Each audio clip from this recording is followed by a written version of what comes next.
everybody, and welcome to the Total War ERAS Clash finals, the finale of our ERAS Clash.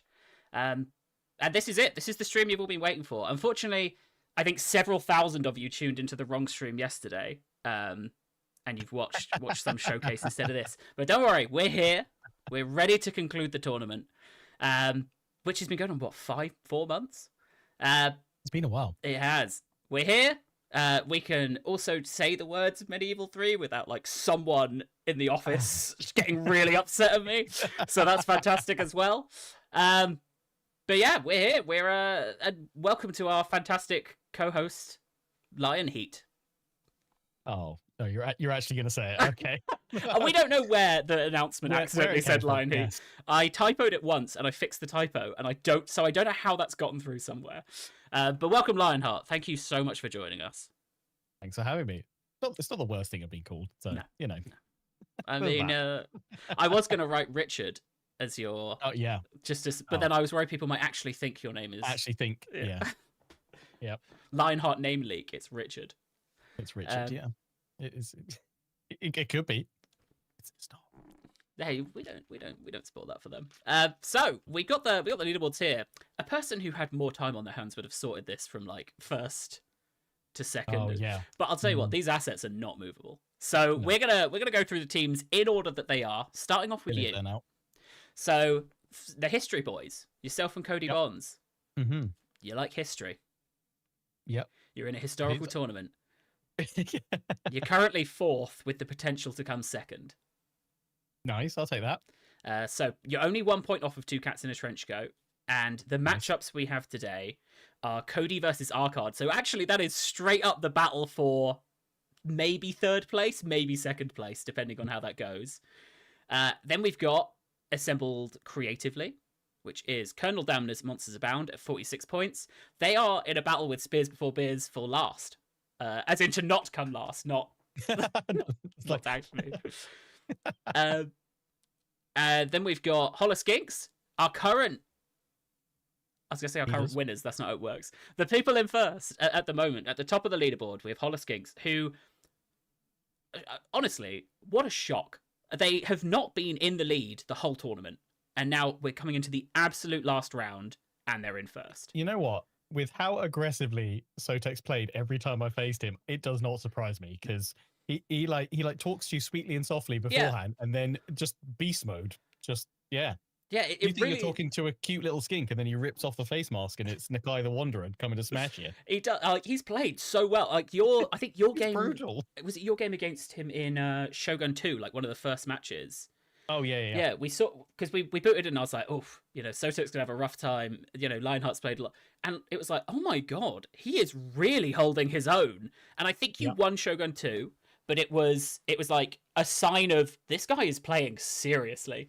And then Cleo, I don't know if you saw any of the Pharaoh one last week. Honestly, insane tactics. I think won all 3 games. Amazing. Like the micro skills from Cleo have been something like and I think we said it last time, but she forced the opponents to play her game. Brought really specific builds that were like, you're gonna have to fight in the way I want to. So Cleo and Sotek have done fantastically. I think they've been playing everyone else has been playing one game of chess. They've been playing 3 games at the same time. One of them against themselves. One of them is against their opponents. The other one is amongst themselves, and the other one is just the really nice facade of they're so friendly and happy. Well, yeah, it's all good, it's all happy. And there's 3 matches in each, 3 matches in each, so you get one of each. You get one chess battle. It's just rage mode. Yeah, it's I think I would not be surprised if either of them, and I think some of the chat say it as well, if either of them did a little bit of a toe dip into Warhammer 3 multiplayer after this. Because that was part of what we were doing here, is we were trying to get a lot of creators who've never played multiplayer to play it in a very fun, casual way. But I'd be surprised if they didn't jump out of this just to try it. And then we've got Spears Before Beers, which is Joe on it and the Terminator. They perform really well. Like, they've done they're up against, when we were looking at the standings, we did realise that they were up against probably like the most well-known creator of the game for pretty much every single round. Each one, yeah. So I think they have had maybe some of the roughest odds of any of the teams, and they've done very good job holding their own against, I think, some of the specialists of every single title they've had to fight. Yeah. Although when it came down to I guess, like, to Joe's specialist, he's absolutely smashed. He made me cry. He's a monster. He was like, he's fought bosses the whole time. It's like, I'm the boss battle now. Yeah, I'm the boss. It was a really nice call. It was just like, oh, hi, looking forward to this battle. And then, like, die. I was like, oh. Welcome to the game I have so much experience in. So we have Spitful Beers, then we have Fishy Takes, who are currently in second place and were in first for the majority of this tournament. I think you and Fishy Takes were kind of battling one another for the lead. So that's Andy's Take and Jackie Fish, the easiest competitors to remember based on their team name. I'd just say been playing really, really solid. Like, we know Jackie Fish very well. Like, he's just such a solid Total War player. And I think that's what's really coming through. Like, he's just really, he turns up any game. He's great. Really consistent across, each era. Yeah. And I think we've seen that with Andy as well. Like, they've matched, you can't just, I think that's the beauty of the tournament. You can't just have one teammate who absolutely tears away in all their games. That's only half the points. So for them to have gotten to this point, and I think it is Jackie Fish here saying that, so of their points at the moment, Andy's Take has contributed slightly more. So this will be Jackie Fish's last chance to contribute to that pool. And lastly, who will be your nemesis is Two Cats in a Trench Coat, which is Nerd Rage Fred and R-Card. So we'll get going. We don't need to filibuster. We have there's one thing I do need to filibuster. On the Tuesday stream, I promised some people I'd check in on some things. I'm still checking in on 2 of them because I lost my notepad where I wrote down the things I was checking in. But the one I did manage to check was Striker's VFX weapon bug, which should be fixed in the first patch. In fact, when I checked in, I think the person I checked in with was working on it literally when I checked in with them. So hopefully that will be fixed, and hopefully to the first patch. Otherwise, let's jump into some games. So we're going to start off with History Boys versus Two Cats in a Trench Coat, which is either the battle for second or third. It could be fourth, second, and third, all up for grabs. Or just a cascading waterfall scale of success or failure. And I thought what would be fun for you is we're going to see all of these from Cody's perspective. Nice. So I'm going to press the button. There we go. It's going to take us into the game, and we're going to watch Cody versus R-Card. And we're all going to remember, this is Cody's perspective. Right.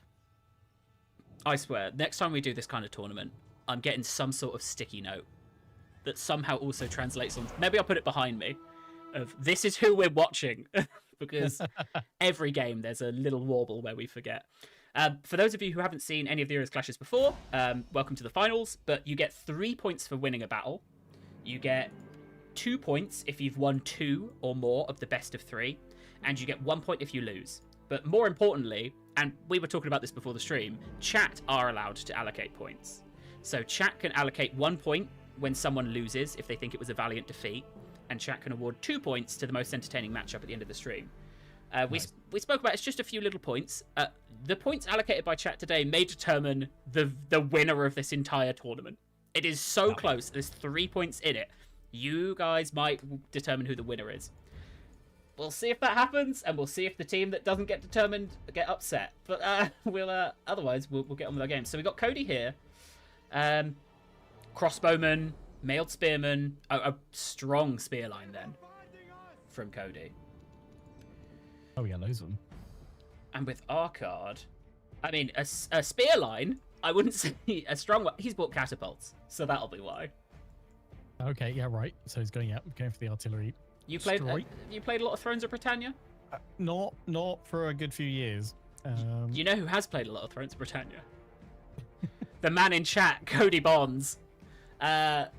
Cody's just said, I'm going to start off with, I'm sorry, fun fact. This army composition roughly reflect what the Norman army would have brought to the Battle of Hastings. They didn't they lose that one? Someone has this one. So, Cody has gone for his kind of more historical compositions. He's lost a couple of horses. Right. Okay, so, what's happening? So we've got flanking over here from R-Card. We have got these catapults are trying to take out some of this elite melee cavalry. Oh, Narcard's here as well. Cody and Arcard. I think it's the first time we've had two competitors ready to fight in chat. Here. Little do they know, one of them's in Twitch and one's on YouTube. They don't. Oh, they can't talk to one another. Battle of the platforms, yeah. Okay, so it looks like we've got Cody setting up a bit of a line here, but I'm wondering if Arcard's going to try and take advantage of some of these gaps. He has just got more numbers, right? Yeah. Yeah, about 400 more men here. I'm trying to work out, what's he got behind those gaps? I mean, he's got crossbowmen, so crossbows are pretty good. So he's trying to create, clear lines of sight, fire on through. Yeah. Solid armor piercing. Oh, they have. Some of them have gotten through, but they're going to get caught around, right? They're going to get caught around. Where that's is... just going to flank and crush the infantry right in the middle. Where is... No, very Fred. Where is Arcard's cavalry? Does he have any? I swear I saw he had cavalry. He's got mailed Huskars, though. I mean, there's Cody's cavalry. Ah, over here? Yeah, there we go. Over here. Ah, so it looks like Cody has gone over here. He's skirmished with these cav. Cody's got elite cav versus kind of levy cav here, so that's going to go quite nicely for Cody. I imagine he was trying to take out these crossbows. Sorry, this is obviously not a crossbow. Yeah. You knew what I meant. I'm trying to remember from Phones. Am I right in thinking that cavalry is fairly sparse for most factions, or at least like heavy cav? So the Normans here have the solid advantage of playing to their strength of quite literally having the pioneering mailed knights of the day.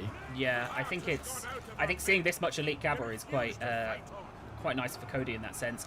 I hear he's broken away from this front line to try and take out these guys. I guess trying to stop a flank, but it looks like. And there we go, a charge into the back here as well. So he's hoping, I think, to break this side, which it does look like he's starting to do. As we said, he just doesn't really have the numbers. Like his Flemish crossbowmen are getting caught. Over here, it looks like that's all been seen off. The cost of those superior Norman knights has taken its toll on not having enough units to hold back the Viking tide. Yeah, but like his units, they're not taking a lot of damage. These berserkers, though, are chomping through. Yeah, they're very, very hungry. Yeah. But the crossbowmen have done well, 29 kills, 31 kills, but they're getting through now, right? That's elite sword infantry as well.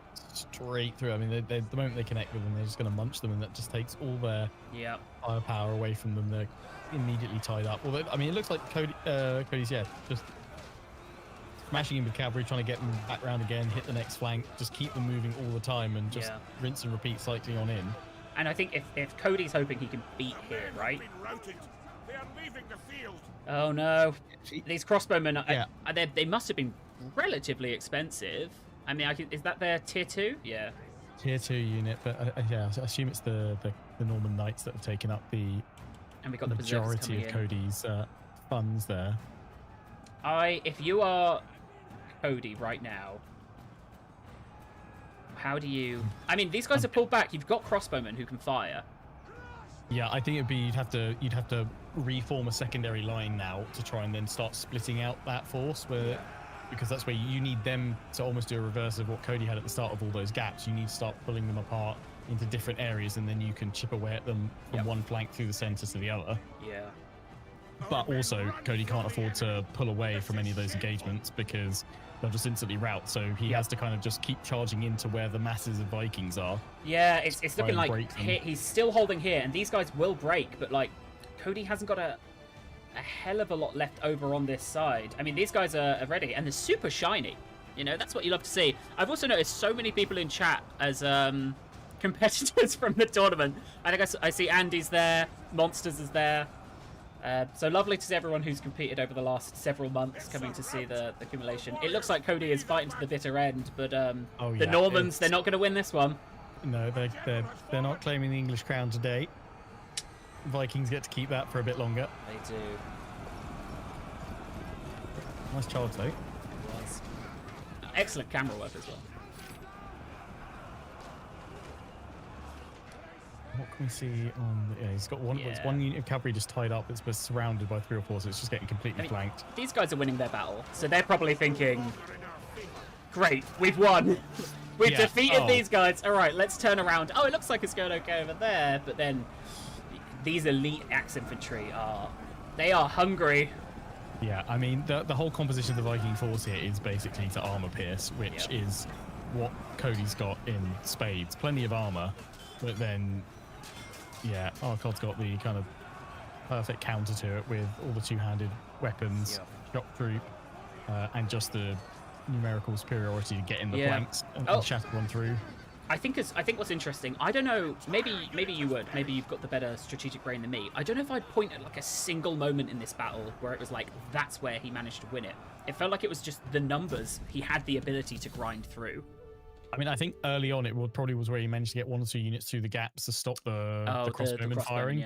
Because that kind of just broke apart Cody's second line. He couldn't have them firing through. Yeah. As he'd created those tactical gaps so that he could just keep on firing, but didn't quite manage to catch all the units coming through. Yeah. And I think maybe actually the Onager as well was a bit of a herring there, because it purposely drew his cavalry away to deal with that, and he couldn't get in those early charges when they were probably going to be most vital to shatter the initial wave of the Norse forces. Yeah. But you can see like the huge disparity in number of troops there. Like looking here, these Huskars are 167 kills. But yeah, it's feeling like these are the crossbowmen, right? Yeah, like it just being able to stop them getting into the 60s and 70s. Right, so we will put up a poll as to whether you guys think this was a valiant defeat. And these are really important points. So if you guys think it is, then Cody will get another point. If you think it isn't, then he's gained 1 from this, and Arkard has gained 3. What do you think? Oh, what do you think, unbiased co-host? I think I would say. Mm-hmm. I'll go on, say. A lot of merit for Cody for going for a historically accurate Norman force. I actually also would give him credit for that. He's done that quite a few times. Yeah. So yeah, I like the tactical deployment, having the gaps there to try and maximize the firepower of the crossbows through there. So I'm going to throw us into the game as that's going. So we can look at the army composition of what we've got going into the next one. So we tried to have some fun with these battles, seeing it is the finale. So the first battle for everyone is a land battle. The second is this kind of minor settlement battle. And the third is a coastal battle. Cody's going to be so upset if I'm getting that exact terminology wrong, but as the person who wrote the rule. But that means that in the third battle, we'll see if anyone does, you can bring ships. Okay. We don't know if anyone did, and if in theory you could bring all ships. We're going to see if anyone's done that. Maybe when we get to Colonel Damoners, she may have pulled something out like that. Right, so we're looking again at a lot of elite with actually quite a different look for Cody here. A kind of chaff front line with then a bunch of elite swords. And for Arkard, the sky is going to be blotted out. Like, that is a ton of arrows and warhounds. Whereas Cody's taken a leaf out of Arkard's book and he's grabbed catapults. Yeah. I mean, that's always my thought and go-to with that, is that it forces the enemy to come to you. Yep. And that's exactly what he gets here. Also, I'm loving the varied formation. Yeah, this Cody gives us I'm here. waiting for the drop in chat of this being like the exact formation used in 1521 by 25 men. We'll see. Here we go. Fun fact. It's Scottish formation from the Battle of Falkirk. There we go. All right, so we have got some of the catapults coming in. The poll was a no, so it is only the 1 point so far. Okay. Longbowmen as well. So, I mean, he's got the initial range advantage, you're right, but then pretty quickly that's going to drop off. He didn't have any cavalry. He's got something hidden in the trees off to the left. Is that cavalry, or is it all those? Did I see some doggos? No, that's cavalry, because the dogs were oh, is he hidden? No, Valley Spearmen. Where are the dogs? We know that. Hold on. there we go. There's the hounds. The hounds of war. In they come. So we'll see how this formation plays out. Honestly, props to Cody for taking the spirit of, this is a historical tournament, I'm going to play historically. Yeah, I mean, I know the square formations they've got in the game, it does give you a lot of nice defensive penalties, and it should prevent a lot of the flanking penalties. I mean, he's had each square, and then it's supported by a unit or two ready to charge on in to kind of just try and get that advantage, that initial flanking bonus charge going in there as well.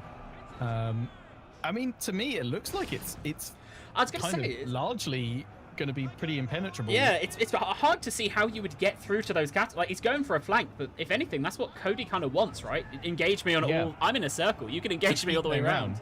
Because then all Cody has to do is break through in one point and just then start the development round. The exact same. Yeah, nice. So Cody he's opened up a gap here, but I think he's probably feeling confident because, I mean, he's got bow infantry shooting to the back of him. Perfect. Smart. Very smart. I mean, I think they're now going to be chased for their lives, and he's got his cavalry all the way around the back.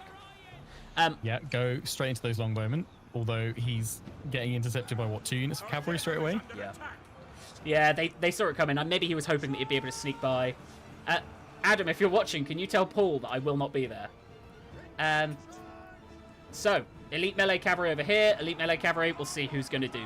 Who's going to... Oh, he's just trying to pull through. Oh, no. This is the general's bodyguard as well, isn't it? It is. Oh, that is... I feel like... a very bold play with your general. I mean, I can't remember quite how impactful your general loss was in drones, but I mean, general rule of thumb for Total War, it's not great. What rule of thumb? Of losing your general. Oh, so because you said a general rule of thumb, I was trying to make fun of you. Longbowmen fire. I mean, this is maybe the problem with this, right? Is they're fighting and they're getting shot in the back. And the problem is, by having it as a kind of circular formation, all he has to do is spread around, and he's instantly got free flanking opportunities with his archers. Yeah, same here, right? Like I think that's really smart with our card. Of he could have sat them all here and just got more shots, but instead he's gone, no, I'm going to get better shots. Because 70% of that circle is engaged by our card's forces. Cody doesn't have enough troops now to send out and round to push away those archers, so they just got free reign, and he's using flaming shot as well for the morale penalty. So it's that's not looking great. This would be the time, if you've got some cav, chuck it in now. I think Cody is committed to I'm gonna go down with history, with pride and with history. I mean, we say that he's actually cleared one side. They're seemingly starting to recover from the general. I mean, what a time to have said that. The men are broken. Oh, here goes the doggos. Yeah, I mean, what he needs to be doing now is pushing those archers away, just because if you probably start charging some units at them, it's almost like he heard you. You're gonna stop firing. That's it. Keep doing it. Keep doing it. You can do it. I think they're gonna. Are they gonna intercept or? I think they've both just been surprised that they ran into each other. And they've both gone, I'm not here for you. And they've kept moving on. I respect it. The gentleman's agreement between them. That's it. Get into those archers, clear them away. More shots into the back, though. What are these longbowmen sitting at? 91 kills. Now it's gone from a circle. I mean, he is one unit in the center. If Argod just moves that unit, he's got bridging that he's got Cody's forces split in two. So I mean, what the flanking penalty is about to be massive here. It's fantastic to see. Like, visually, what a spectacle, you love to see an encirclement, even if it's by choice. Self-encirclement. Oh, I can hear dogs. Like, they're constantly kind of snarling, so they're somewhere involved. Can you give me your best impression of one? Because I can't hear any game sound. There you go. There's one right there. That's my best impression. Oh, he's dead! Wow. Every stream is a risk that we're going to get some RSPCA notification. That was my dog, Josh. I'm so sorry. That's my dog. I assume these guys are out of ammo, but you wouldn't want to be standing here kind of watching the slow, encircled death. I mean, I'm kind of waiting for Archon just to shut that door essentially on the flank with that unit he's got in the middle and just sweep in. I mean, these guys are on the way back. It's almost like he's toying with his foe here. Just keep, or the fact that he just wants to keep firing into their flanks with his archers and setting them on fire. I mean, these guys could surely push on through, right? Yeah, you'd think they just sweep. They're just standing there menacingly blocking the exit. If you want to leave, go back that way. And I assume the fire arrow is here used to lower the morale, right? So he's not looking to kill here. He's looking to just... I mean, it's affecting his own troops as well, but he's like they're shoulder to shoulder. Their morale's a bit more secure. Yeah. And now he's swinging in from behind potentially with that cavalry, which is just that's going to be a day ender for Cody there. Someone said they're dog handlers. I was talking about these guys. These are the ones watching who are hoping desperately for just anything more to fling. Yeah, but at this point they'd be like, right, just point blank. Just it doesn't matter who we hit. Just fire. He still got one. Oh no, I thought that was a massive arrow. Don't fire. Do you know what? At that point, fire it. You're that desperate. It's nice that they think that, but I left the fire arrows on by mistake. Nice. Absolute genius play by the subconscious of our card. Yeah, I mean, actually, I'm pretty impressed at how he kind of countered that really solid formation of Cody's, to be honest, because I'd find that quite intimidating coming up again. I'd be like, sorry, what? You've got an impenetrable circle with a catapult in the middle. Yeah. That looks very scary. How am I meant to get through that? I mean, his one kind of trump card there is he can go, but I have Welsh Longbowman in my back pocket. Yeah. I think that is the catapult was great to force our card to come to him, but then Cody, there was just so many arrows that he had at his disposal, and also I reckon if our card was more melee focused, if he had a build similar to last time, I think that formation would have really nicely worked against it. But just like you can see the number of arrows that are still being fired, it just makes it very difficult to then be the one who's sitting there. But it looks like with 23 seconds left, we can probably throw up the poll for if that was a valiant defeat. Oh, we're already out of time on it. Oh, is it? That's the time of the that's the end of the replay. That's the end of the replay. Shatters. It's not in 10 seconds. Cody wins. That's a short time. Yeah. Like, come on, hold on. You've only got 8 more seconds to do it. You can do it, lad. No, it's gonna break. Yeah. But this is someone in chat saying it's nice to see melee units lasting a while. It was part of the discussion we had with the couch commanders with Jack. He wanted to more represent that you don't actually have a super high number of kills in a lot of these battles. I just ended the end screen. You don't have like a super high number of kills in a lot of these battles historically. Like it's not that easy to get that kill, but also people run before they die. Yeah. A lot of it's down to the morale, and the kind of slow but steady attrition. Oh no, I've moved the one. All right, so there we go. Up to you guys if you think that was a valiant defeat. Otherwise, that is 8 points total for Two Cats in a Trench Coat, which, Lionheart, I don't know if this means you're definitely 4th. But How much do I need to rig the voting by? So, let me think. If History Boys got a point from Valiant, if they got a point from Valiant defeat, that puts them on 3. If Cody then wins, that puts him on 6. Let's move on to our next battle. All right, so I know. I mean, it means that I think if he wins this, though, you definitely won't come 5th or 6th. Nice. So that would be nice. I believe. I have faith. So let's see if anyone's brought boats. I have faith in another historically accurate tactical formation from a battle that Cody is going to reveal in. And it's like, I'll press start battle. He might be waiting. Cleo's here too, apparently in the chat. So, really, it's third battle isn't historical. It's just a devious idea. Okay. Is it? Oh, he has brought boats, and that's what we love to see. Boats. Okay, so what is so we've got on the beaches. We've got a pretty defensive-looking formation. We've got a little box here with a catapult in it. He loves his formations, doesn't he? So our card's gone for. This looks quite similar to the first army he used. A lot of axe, a lot of OK sword. That was the valiant defeat. You'll be glad to hear. This feels very similar to that first composition. I think it's fair to say the fact that he's brought boats means Cody probably hasn't brought something similar to the first composition. But I mean, decent spear. Does this work kind of like in Warhammer? If you have a flying unit, you have to land it. If you don't have any land units, do you have to land those ships? Could you just sit on the ships and just chill out in the water? Really, we're seeing these ships smash into each other. The better question is, what happens if a ship destroys itself by hitting its friend? What? Christmas, got to put your presents in a box. What's the plan? True, very true. The present is the onager. Okay. What's the devious idea? I feel like it's the onagers are self-sacrifice somehow to then come swooping in around it. Like that seems like it's a trap moment. Some great hits there though. I don't think that killed anyone. Oh no, there we go. Now they're dropping.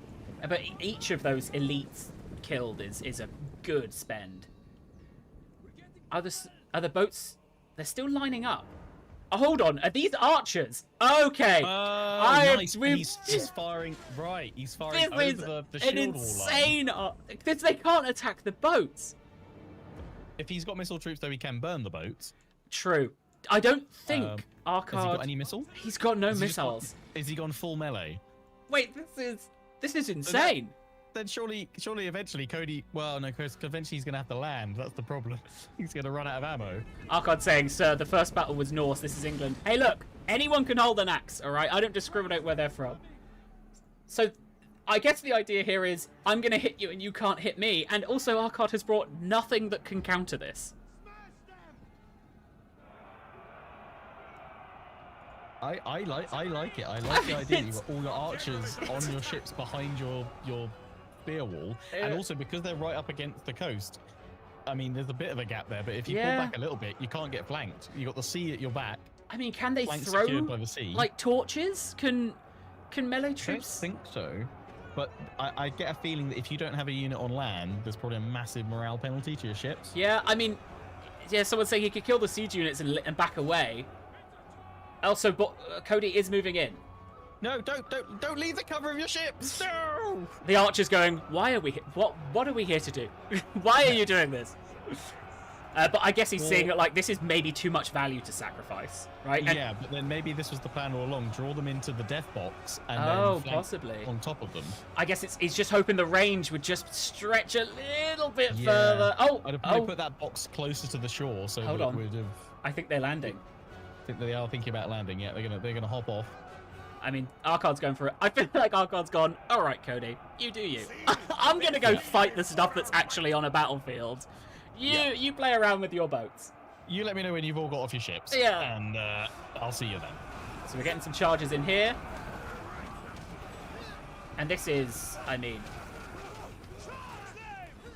I think a relatively even matchup. I think the male spearmen are better, right? Yeah, I think so. Yeah. They're looking... Yeah, they got higher armor and higher melee skill. So they should win that. I mean, it's a great line to have. Here we go. The thing is, you want to get these guys off the boat as quickly as possible so that they can start firing. Because it's all wasted shots until they can get ahead. I mean, also, you've got the threat here of the cavalry. Scout horsemen, so they're only light, but that's probably all he needs, especially if they can get behind and sweep all of those archers off the ships. Yeah, and then you can see I think these mailed spearmen were moving here as a response, but Arcard has the maneuverability to say wherever you try and... Cody's going for the flaming shot this time around, because he didn't like being set on fire. Oh no, there is the bodyguard here. So if... Oh, but no, the cavalry's Arcard. I know. He's going for him. I know. But I don't think this is I don't think this is awful, all right? Because I swear there's a sword unit here. Am I? Oh no, it's just whenever I mouse off of a bow, it defaults to the sword. Oh, no. Yeah, this is pretty bad. Yeah, I've changed my mind. This is awful. This is the full sweep. Oh, but I mean. Oh no. Oh no, there's another one. A third horse. I mean, and this one when he makes it. And it's in wedge. That looks rather painful. He's going back to the sea where he came from. That one's still going. He's just charged straight in. Oh. Yeah, that's going to deal with all those archers. That's what, like 5-6 units just taken out. Yeah, that's rough. I mean, I actually think Cody's doing pretty well on the melee here. Even those like archer shots in have done significant damage to these lines. Yeah, because actually his box formation held pretty well. So yeah, a lot of the units that were getting attacked, they've now been flanked, and it's now 2-on-1 with Cody's troops with the advantage there. But he needed those archers to get in and either flank or just keep hitting with the morale dropping flaming shot, and he now can't do that because, well, his archers are gone. And now his flank is totally exposed to that cavalry. So I'm assuming we're going to see some rear cavalry charges right into the back of Cody's forces, which are now pinned and engaged themselves. Yeah. They are leaving the field. Oh no. His line's held because I sent troops that cost 200 to 300, while 1,000 elite troops flanked. I mean, yeah. I mean, it's a great line. I think the thing is, if if there'd been maybe one of those spears with the archers. But I get Cody kind of had to commit all of this to do this, to bog them down. But it's those 3 units of cav probably the best thing Arcard's brought in this whole army, right? Yeah. I'd like to see this again, but with the Deathbox Onager much closer to the shoreline in support of those ships. But then does Arcard sit back and he goes, I've got all the time in the world. I can wait for you to come and fight me. There was a battle we had like that. Tumbling. It was, I think, Cleo versus Terminator, where they were both kind of posturing around each other for like 8 minutes, trying to work, like, you know, force the other to be that first engagement. I mean, these guys, the thing is, though, they are only Levy melee cav, right? Yeah, but they're getting still gonna hurt. Any horse smashing into the rear of that unit's gonna do significant damage. 1:28 left on the clock. Do you think it's turning around? I no. I think there's death coming. We have got the Royal Bodyguard, and at least they've got nice fur. Yeah, they're nice and warm. But again, they're up against what sort of heavy arm-piercing raw Huskarls. Yeah, with axes. Those axes love those helmets. I mean, they're holding all right. What's the other bodyguard on? That he's fighting. They're both duking it out. Yeah, I mean, wow, that elite sword infantry, 188 51. kills. Oh, okay, so he's got. Yeah, well, what were the unit totals? piercing through. Pretty similar army totals as well, starting off. And here come the second set of cycle charges from Arcard, and that's going to be a break. I really liked Cody's devious plan here. Yeah, this was I really appreciated the effort that what he was going to do. And I think if Arcard, I don't know, is there a world in which Arcard goes, I'll go see if I can fight those boats, and just stands there and gets shot? Probably not. But you know what? I think he's a bit of a coward for not trying to fight those boats with his bare fists. Wait, where have the boats gone?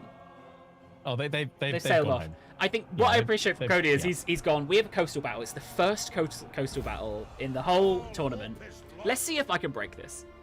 And that is the kind of thinking I 100% can get behind. All right. Let's have a look. Cody picked the maps. Cody suggested maps to me, and I agreed. So here we go. The battle results. It is a pretty bloodthirsty battle. A couple of Cody's units over here doing big kills. I think we're covering up the 188 kills of the general. 53 from the catapults, nice.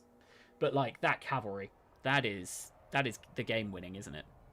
Yeah, all that cavalry, but also some of his axe warriors there, and that's just that armor piercing that they have. Yeah, is devastating when they get in. And I think while maybe the Onager the catapult looks like kind of impressive, I think it's a bit of a trap actually for your money points being spent on it. It's because it's only probably useful for that opening couple of salvos while they're approaching, and then largely it's fairly useful unless you've got a map with a really nice bit of terrain where you can funnel them into a killing zone. Yeah. I think that's the trap of artillery in a lot of Total War games, actually, outside of maybe like Empire and Napoleon, perhaps. Yeah, I think it's more psychological than it is actual in-game damage. It's and no one likes just getting peppered at by rocks. You know, I hate it when I'm like fighting a siege and like the siege towers are shooting me, even if they're not doing much damage. I hate it when I'm fighting someone's throwing rocks at me. I hate it when a real human being, am in a siege battle in real life and they're throwing rocks at me. Yeah, it's not nice. So hopefully the polls either going up now or will be going up. Then that will be the conclusion of all of your games. Wow, it's over. It is. So I feel like Frodo after the rings just fall into Mount Doom. It's done. Well, here's the thing. So we can update the points when the games are finished, and we'll go back and we'll redo the last two that everyone gets to vote on, right? The last 2 points are most entertaining. So we know now Two Cats in a Trench Coat have ended for now at 74 points. And how confident I am in that is I'm going to hide the points this round to show these are the people that have completed. So History Boys, it's whether they got 4 or 5. So that is up to chat and the polls.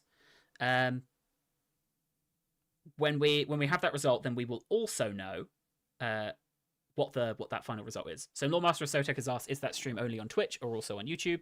It is on both. but we're on the Total War Live YouTube account. Oh no, Lionheart! It is a tie. And here's the problem. Usually the tie goes to the co-host. Oh, but I'm getting banned from that, aren't I? Do we need a poll as to whether Lionheart is allowed to... A poll before if I'm allowed to vote in this or not? I'm gonna say for the overall... I'm gonna say because he played in a way I would have played that battle, I'm giving it to him. So that is 5, which puts us up to 67. I can do that. Yeah, 67. Yep. Thank you. Yep. And then, oh no, I'm going to be on some like Gen Z meme now, aren't I? Right, there we go. Oh no, yeah. You've just got that. I've just got that as well. Yeah. Oh no. Okay. We are the meme. I don't understand it, and I don't want anyone to explain it to me. No, right. I don't get it either. The History Boys at 67. Are we what they call cooked? Do you know what? I would have rather I now didn't give Cody the point just so we could have been at 66 and ended it there. Right, no. So there we go. 67 and yeah, just put it up to 68. 74 for Two Cats in a Trench Coat. Now they could get another 2 points each, but we don't know. We don't know. Okay, we're going to move on to the next set of games. I saw Sotek also in the chat. You may recognize him from yesterday's showcase as well. You may also recognize me from yesterday's showcase. I was in maybe 2 seconds of that, so I spotted you. I'll put my fan mail like directions into chat at some point. So address, that's what I'm looking for. People don't give but directions on a letter. 3 lefts and then you're at his house. Right, next up we're going to see Jackie Fish's games. So that is Jackie Fish versus the Terminator. What we want to see here, so Jackie Fish is at least guaranteed to be on equal level with Holoskinks, right? So Fishy takes. They will be at least level with Holoskinks because you get 3 points for the 3 battles as a base level. So even if Jackie loses them all, they're at 70. Yep. If he wins them all, the Fishy takes would be at 78 points. Which would mean the Holoskinks would have to at least win 2 battles to win. But if Fishy Takes wins them all and gets most entertaining matchup, Holoskinks would have to win all 3 battles. So, a lot of pressure on these. There is. So we'll work out. Firstly, I've written Jackie Fish versus Terminator, but I'm now thinking these might be from Terminator's perspective. Let me just check that. But yeah, that will be so. We'll do it in this order, so then we can work out from Holoskinks what the final part will be. What happened? Hello. Yeah, you had to run really quickly to get to the field. Okay. Oh, hold on. I've been told the stream's gone. The feed is dead. We're back. Yeah. It was dead. Can you see us again? What button? What is dead may never die? What? No, wait. What button did I press? So I was all alone, just sadly talking to myself. You disappeared on my screen. It was just fields. So Terminator is again. I've tried to really not pronounce any of the names, but I'm gonna try it. So he's Surin, and Jackie Fish is. I think it's Kirken. How dare you immediately the first name? So we are Jackie Fish is Gwynedd. I can remember that. That's the name. Oh, so we are seeing this from Jackie Fish. Nice. Okay, there we go. I mean, to be fair, I could be horribly wrong as well, but I do remember when I played Thrones and I did a Let's Play, I remember specifically going, "Hello, welcome to my Kirken Let's Play," and I just went with it. Can you? Someone. Oh my god! What did my keyboard's got life of its own? Someone said that was a flicker, the stream going off to cover up the bribery. Imagine if they came back and all the points were different. Yeah. Oh well, you just wait until you see that scoreboard, guys, because. Someone asked, by the way, Josh, do you think you'll be able to talk to us about Med 3 development as it happens through streams, or will that be more on the side of blog posts? I think we've got a whole different range of ways coming up, through development that we'll want to communicate with you. If we can do streams, we'll be doing streams. I would love to do streams, and that's why I am streaming. Spot the giant bag of cash in Lionheart's office next stream. So, what do we got here? So what's Jackie got? Jackie's got a very we're seeing very... I was going to say melee focus. No, that whole front line is archers. Okay, so a lot of archers for Jackie. And a pretty... So Terminator's gone for a pretty interesting build here. He's kept quite a few units back with this catapult, right? But yeah, he's is that Highland Sharpshooters it was showing? Over here, right yeah. And he's just charging in with a lot of, was it spears or melee infantry? He's charging in all melee infantry. But what are these guys at the sides doing? I mean, Jackie's got hidden Welsh horsemen. Welsh horsemen, yeah. But I mean, Jackie's able to he was just able to get some shots off. I mean, not a lot of kills, right? But some kills, and some kills. He's skirmishing and pulling back. I mean, we've seen before the strength of the Welsh is in their longbowmen, is in their missile troop. So he's had that kind of skirmishing phase. He's now pulling back. Yep. He's left a little bit of a gap in the line. Yeah. I don't know if that's on purpose to try and get that line of sight through, but they're firing up and over, and that is some devastating missile fire. That is, I mean, they're little shields. You'd want a bigger shield at this point. Oh my gosh. Yeah. Oh, that looks painful. Yeah. Oh, out! Yeah, they're going down. And you're rapidly. stood next to the guys with the big shields as well. Like, I hate you. I guess it's probably because Terminator is focusing on other points of the map, but they're just sat there being shot at. But you can see Jackie's made a break with his cavalry. He has. And he's going straight for the artillery. And, well, then they're going to be able to come back and get those sharpshooters, right? Oh my gosh, they're gone. The Alban Warriors are gone. Completely gone. And those guys are now being targeted by all 3 units of those archers. He's doing it in double, in triples. But, like, great from Jackie. As soon as that unit routed, he swapped. Yeah. So, I mean, here, obviously, he's playing to the strengths of Gwyneth, which is all their missile fire. And Terminator didn't have anywhere any missile troops. So he really needs to be closing that gap way quicker. And he's had so many units just sat there being shot at. And all Jackie needs is just a staunch line of spears. That's all he needs to let his missile troops just decimate the Axe Warriors and everything else there. And his cavalry is now causing absolute havoc on like the 3rd line of Terminator's force. I don't know if you said decimate because you know that's one of my bugbears. But you've riled me up. I'm riled. Yeah, I didn't think you were riled enough, Josh. So I thought, I'm just going to press the decimate button a few times. I mean, great target prioritization from Jackie, though. Like, all of those big, scary axes are gone. It's these levy spears left, right? And we've got retinue sword over here, but I don't know if he looked at the size of the shield and then went, okay, I know which ones I should be shooting, but, like, great target prioritization. Someone's routing over here. Were they caught out? Cavalry fight. Yeah. Tune's cav to his 1, and Jackie was using light skirmish cav, so he's now got the heavier cav of Kirkham coming in to smash there. Yeah, I mean that's the cav. I don't. He's bringing these guys back. You can see to defend them, but like because he has that gap. But he's just trying to turn and tell them all to quickly fire because he's got 3 units that's fairly rapid fire. If he can get them to fire, and they're trying to run. But yeah, this is the difficulty of Terminator having quite a lot of cavalry left. You know, he can lose cav engagements and still have more. Surprised actually that they pulled up over here instead of I hadn't seen all of Terminator's cavalry initially, so I was wondering like what's his plan, what's his counter for Jackie clearly going missile heavy here, and it's to bring the cav, and that's But also, what fantastic micro from Jackie of these cav are not killing many. I think they're losing more than they're killing. He pulled them back. I can almost hear the frantic clicking because he's dealing with this over here, but then also on the right, he's just broken through with his spears.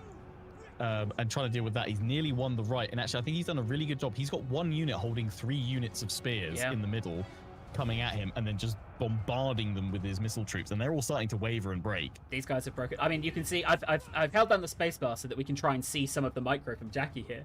And like the decision making, but he's fully reformed this flank. He's got a fresh unit pretty much, and now the cavalry is coming because obviously they got stuck in an engagement over there. They're trying to find a way back in, but like the window, Jackie he's shut that window, and I think we're gonna. Oh, God. Yeah, he's managed to reinforce that center gap as well, and he's just pushing it. They can see the balance of power just creeping more and more yellow over time. His general's dead. I don't know how much of a difference that's going to make here. So it looked like he's got enough troops to absorb the morale hit. Yeah. Yep. And you can see here like he can see what Terminator's trying to do. Yeah. You can see the cavalry coming in. He's got spears positioned already, and he's got those 3 archers all just set up constantly. Although they are running low on ammo, so yeah. I mean, if Terminator can hold a little bit longer, that's the biggest threat to his force gone. But I think he's taken too many casualties here, especially on those opening like 2 minutes with the advance. It was quite slow. These guys out of ammo as well, so he's not wasting time. You know, if you haven't got arrows to fire, you're doing something else. Looks like going for a flank with these guys. Yeah, he's just going through the gap. Those are archers. I think they've used up all their ammo, or they've still got a bit of ammo just to fire in the flanks. But even just charging on in, the flanking penalty is going to be big. They're wavering, so this is going to be... He's going to finish them with that charge. You know, the archers did the damage, so it's only fair they get to be the ones who finish it off. Get the glory, yeah. Exactly. And there you go, broken. Shockingly, 3 minutes left. So I'm wondering if we're going to see... Yeah, it could be some long play still going on. There's still some cavalry floating around. Yeah, I mean, Terminator has, over here, he still has that catapult, which wasn't quite killed. He's got 2 units here. I mean, they are winning. He's winning over on this flank. But, oh, do you know what? I think maybe we counted that out too quickly, because if these guys break, if we see Terminator bring in, and there we go, they broke they have broken, yeah. And these guys are out of ammo. Yeah, so this is the danger zone now for Jackie. It's like, his moves are like super light.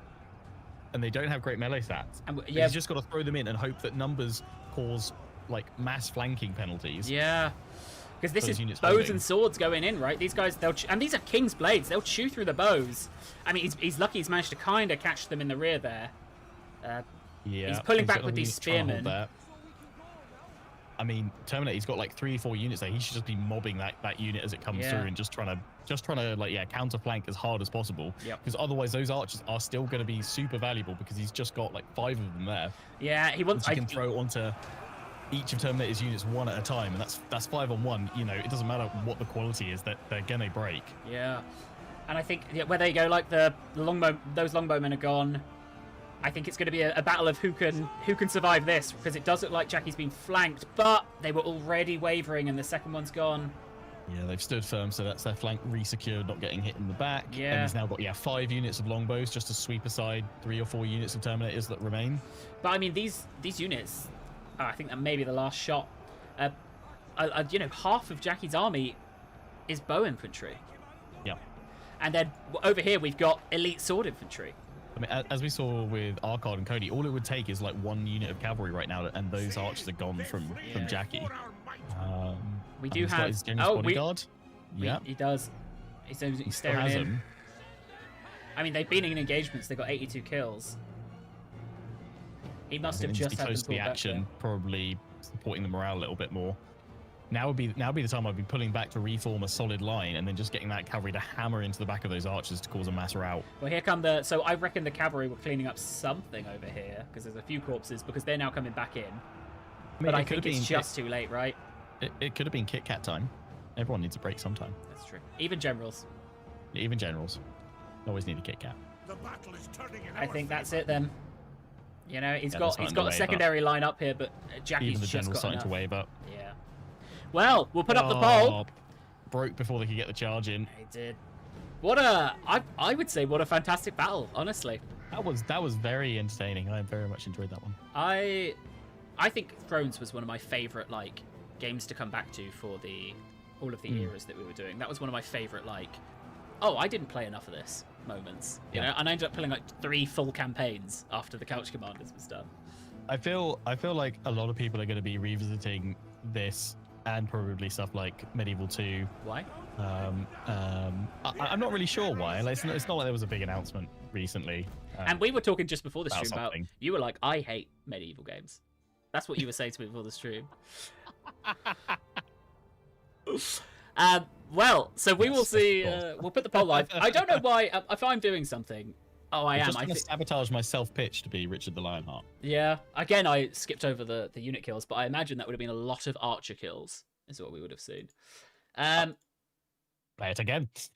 I mean, I'll put. Do you know what? I'll put watch replay on in the battle at fast speed, and if we get back there, we get back there. But we will do the points. So, someone also said, Josh, you need to cover some of the Warhammer tournament with Tyrion on his channel.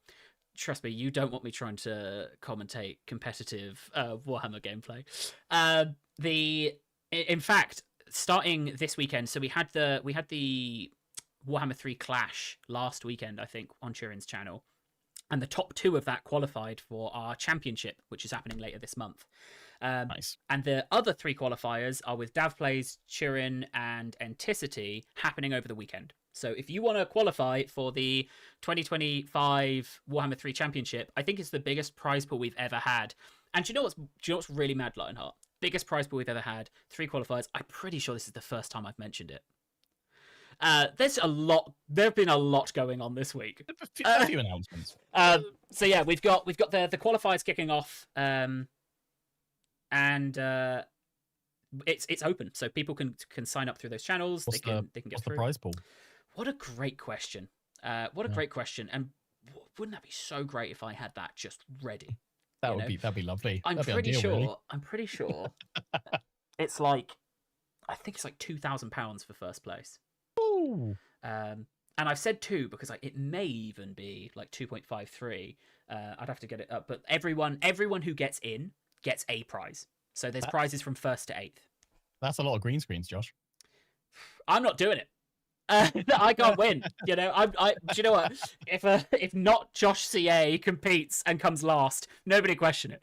So for the Warhammer 3 players, it will be using the Tides of Torment content.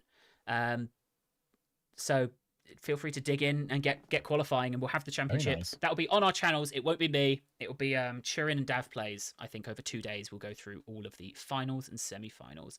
So that was a yes Valiant defeat. So that is 3 points for Fishy Takes and 2 points for Spears Before Beers. And I've typed 1. I hope that after this is all done, they do finally get their beers. Yeah. Or they've had the spears, definitely. They've had the spears. I hope they enjoy their beers. Oh, someone's saying CA is screaming right now at the £200 prize being turned up to like 2,000. I set the prizes, so I will be the one screaming at myself if I'm really wrong. Look, where'd my salary go the next month? Oh wait, yeah, there we go. It's got to come out of somewhere.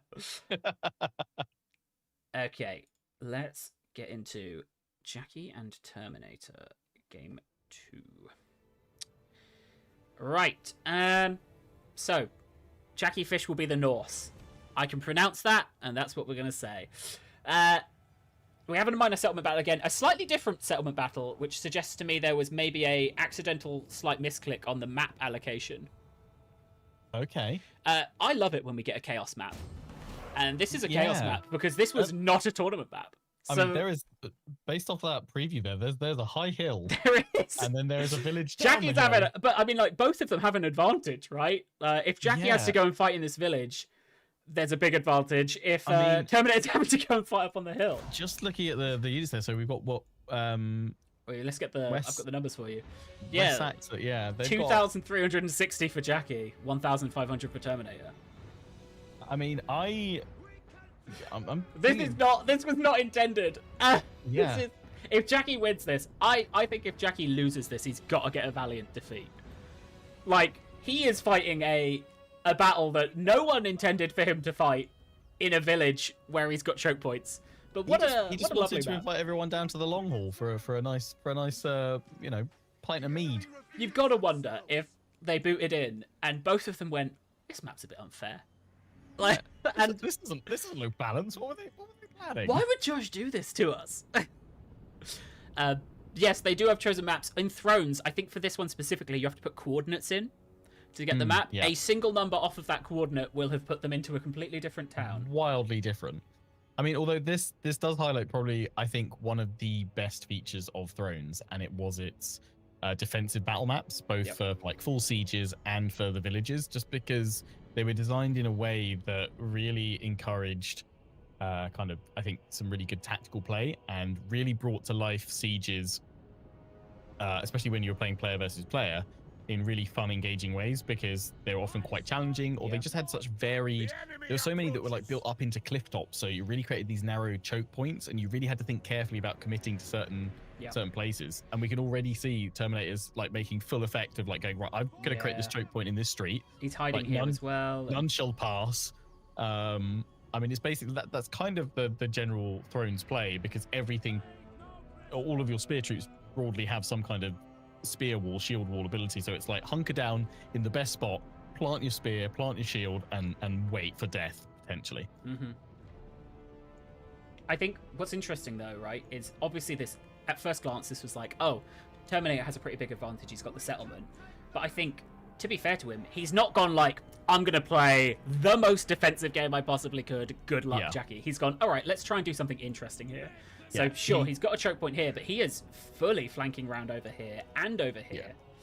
I like that he's kept some units out because that really changes up the dynamic of what the village is meant to do here for Terminator. Is it meant to be a killing zone where he lures them into a trap, or does he use that to kind of stage some reinforcements for like a flanking breakout later on? Has Jackie been maybe caught off guard here?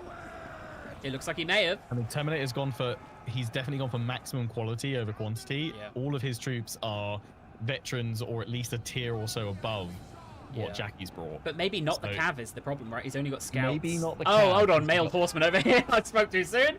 Yeah, tier 3. Yep. Oh, munch. That is going to be... but then, like, Jackie's got a ton of them. I think this is actually maybe Jackie saw the map and he's like, oh, no, why would you do... He is Norse, I guess. He is burning. He is burning stuff down. It's historically accurate. Yeah. Got to set things on fire. Ain't no Norse party without a bit of fire. Oh, that is sad to see. Hopefully, hold on. Hopefully it doesn't spread to here. Let's keep the firefighters hard at work. No. Oh no. If you're a village thatcher though, you're about to get a whole load of work. Hold on. Unless this is your house. Unless that's your house, in which case you're probably in mixed for a very feelings. painful bloody death. Yeah. Okay, we've got the charge going in. If it's not. Terminator has gotten behind. Great. Hold on, look at him. He's absolutely shredding. Oh no, he's lost one unit of cavalry. I thought he was doing much better with that cavalry. But he might be soon. Are we seeing no ranged troops? Ah, here we go. So we have got some ranged. Was that infantry? We've got Viking archers for Jackie. I'm not seeing any ranged troops for Terminator.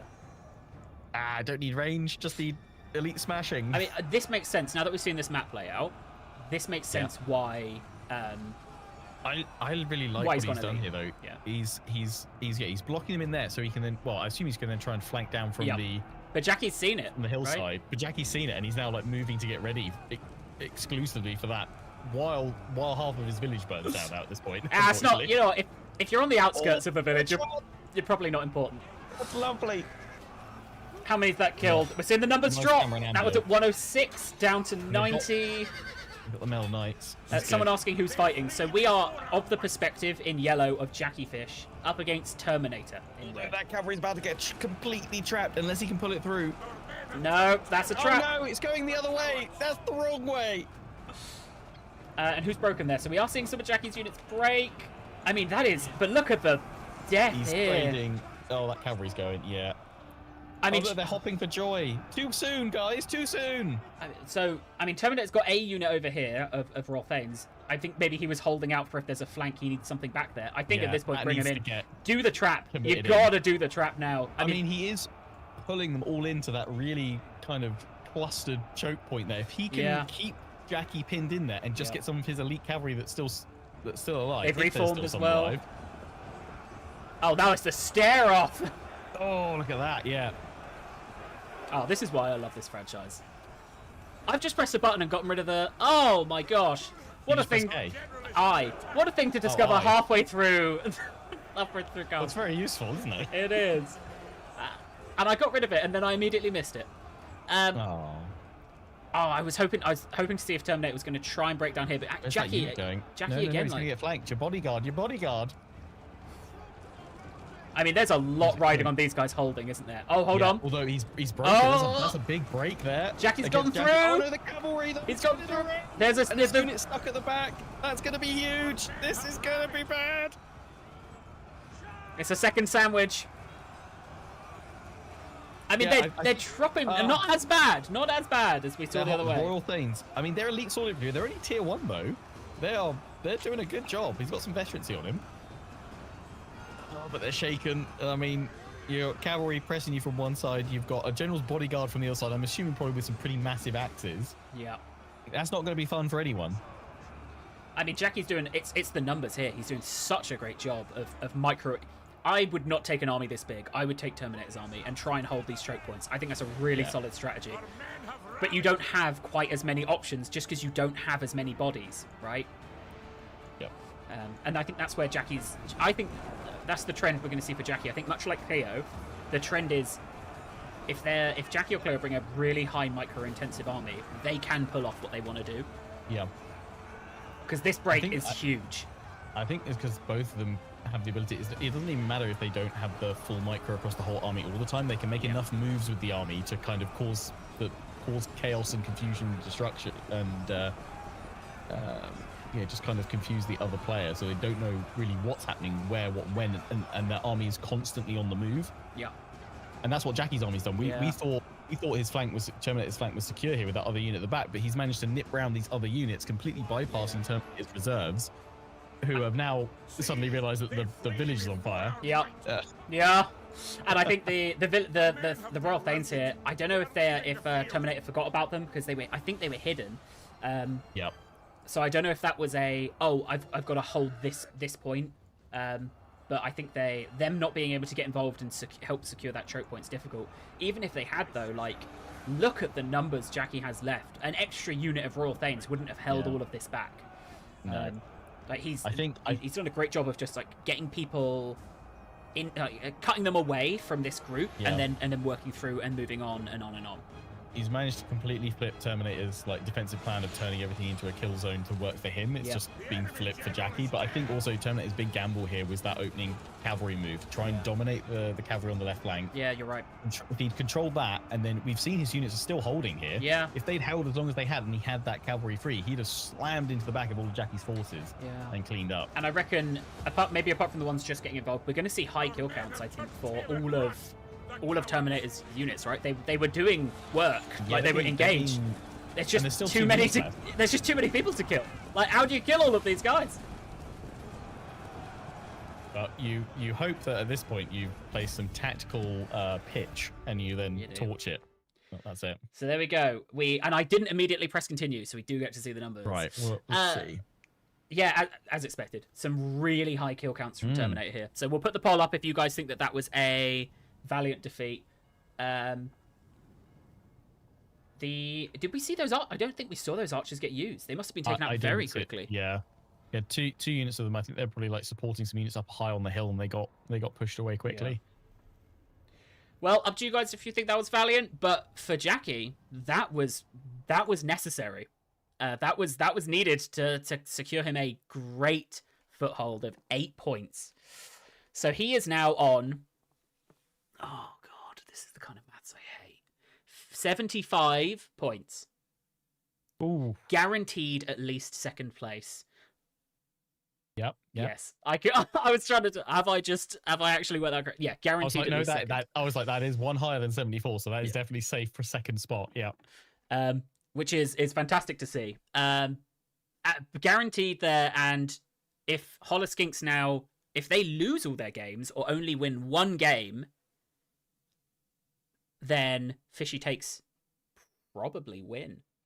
I mean, they're going to get an extra point from this. They'll be on 76. God, that's a big lead. That's a big lead to yeah. I made these points as low numbers as possible to help me. But then we've still got the absolutely...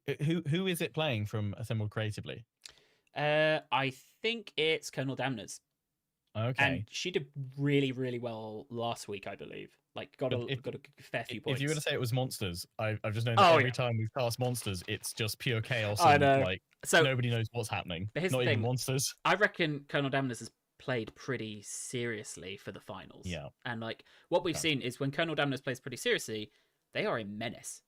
Like, serious, like, Total War shenanigans while also having really good compositions. Right, will I wait for the results of this? No, we'll push on. Right, so we will see Jackie Fish as West Seax. Do you know what? I hate that I'm not pronouncing that correctly because that's West Sussex, right? That's it's us. Be like that's West Saxa. Not you. You're not in my house, but like it's that's CA. Yeah. So I should be able to pronounce R1, but alas.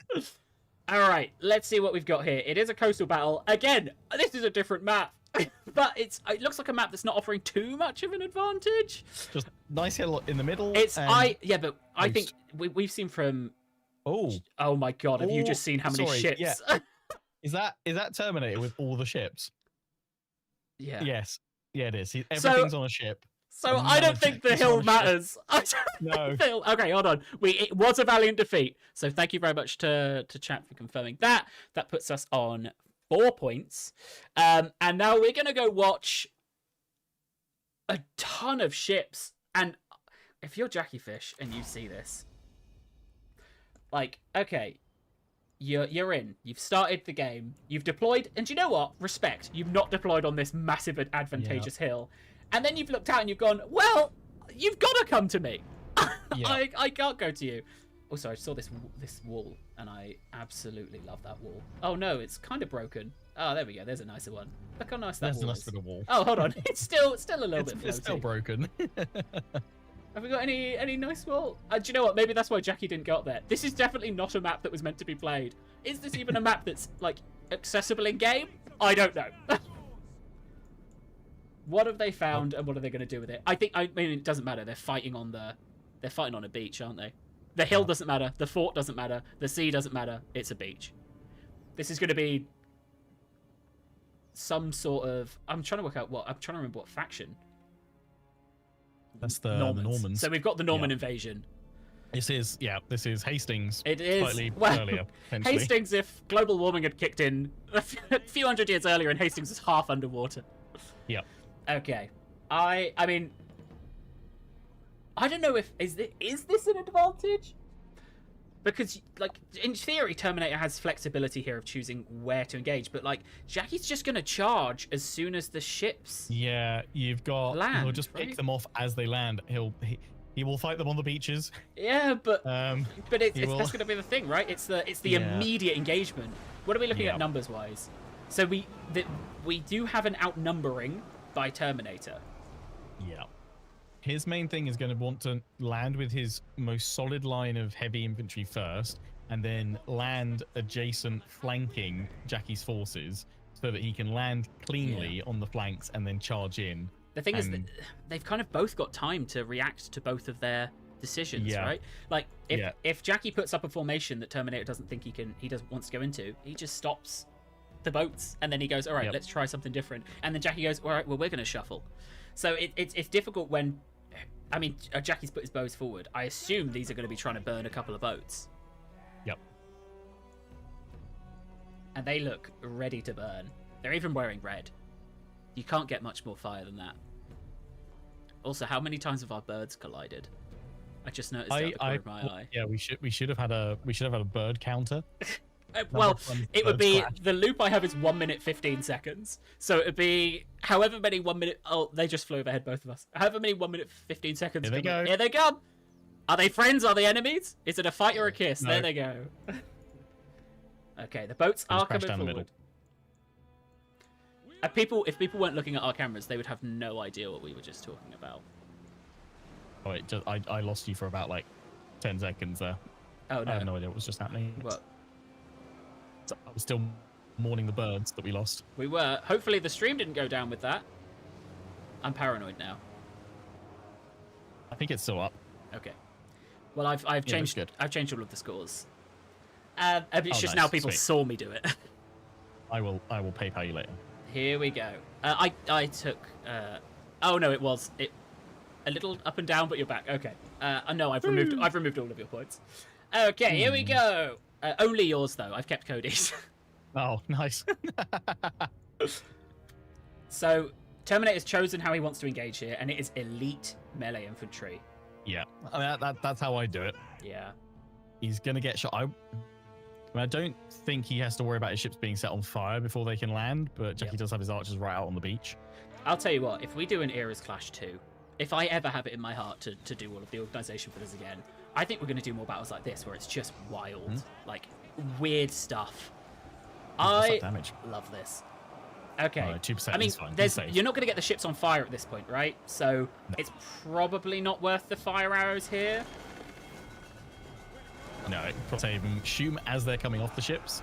Do you know what? I really thought we would right now see Jackie Fish absolutely sprinting in to get these guys while they're stuck half off of a ship.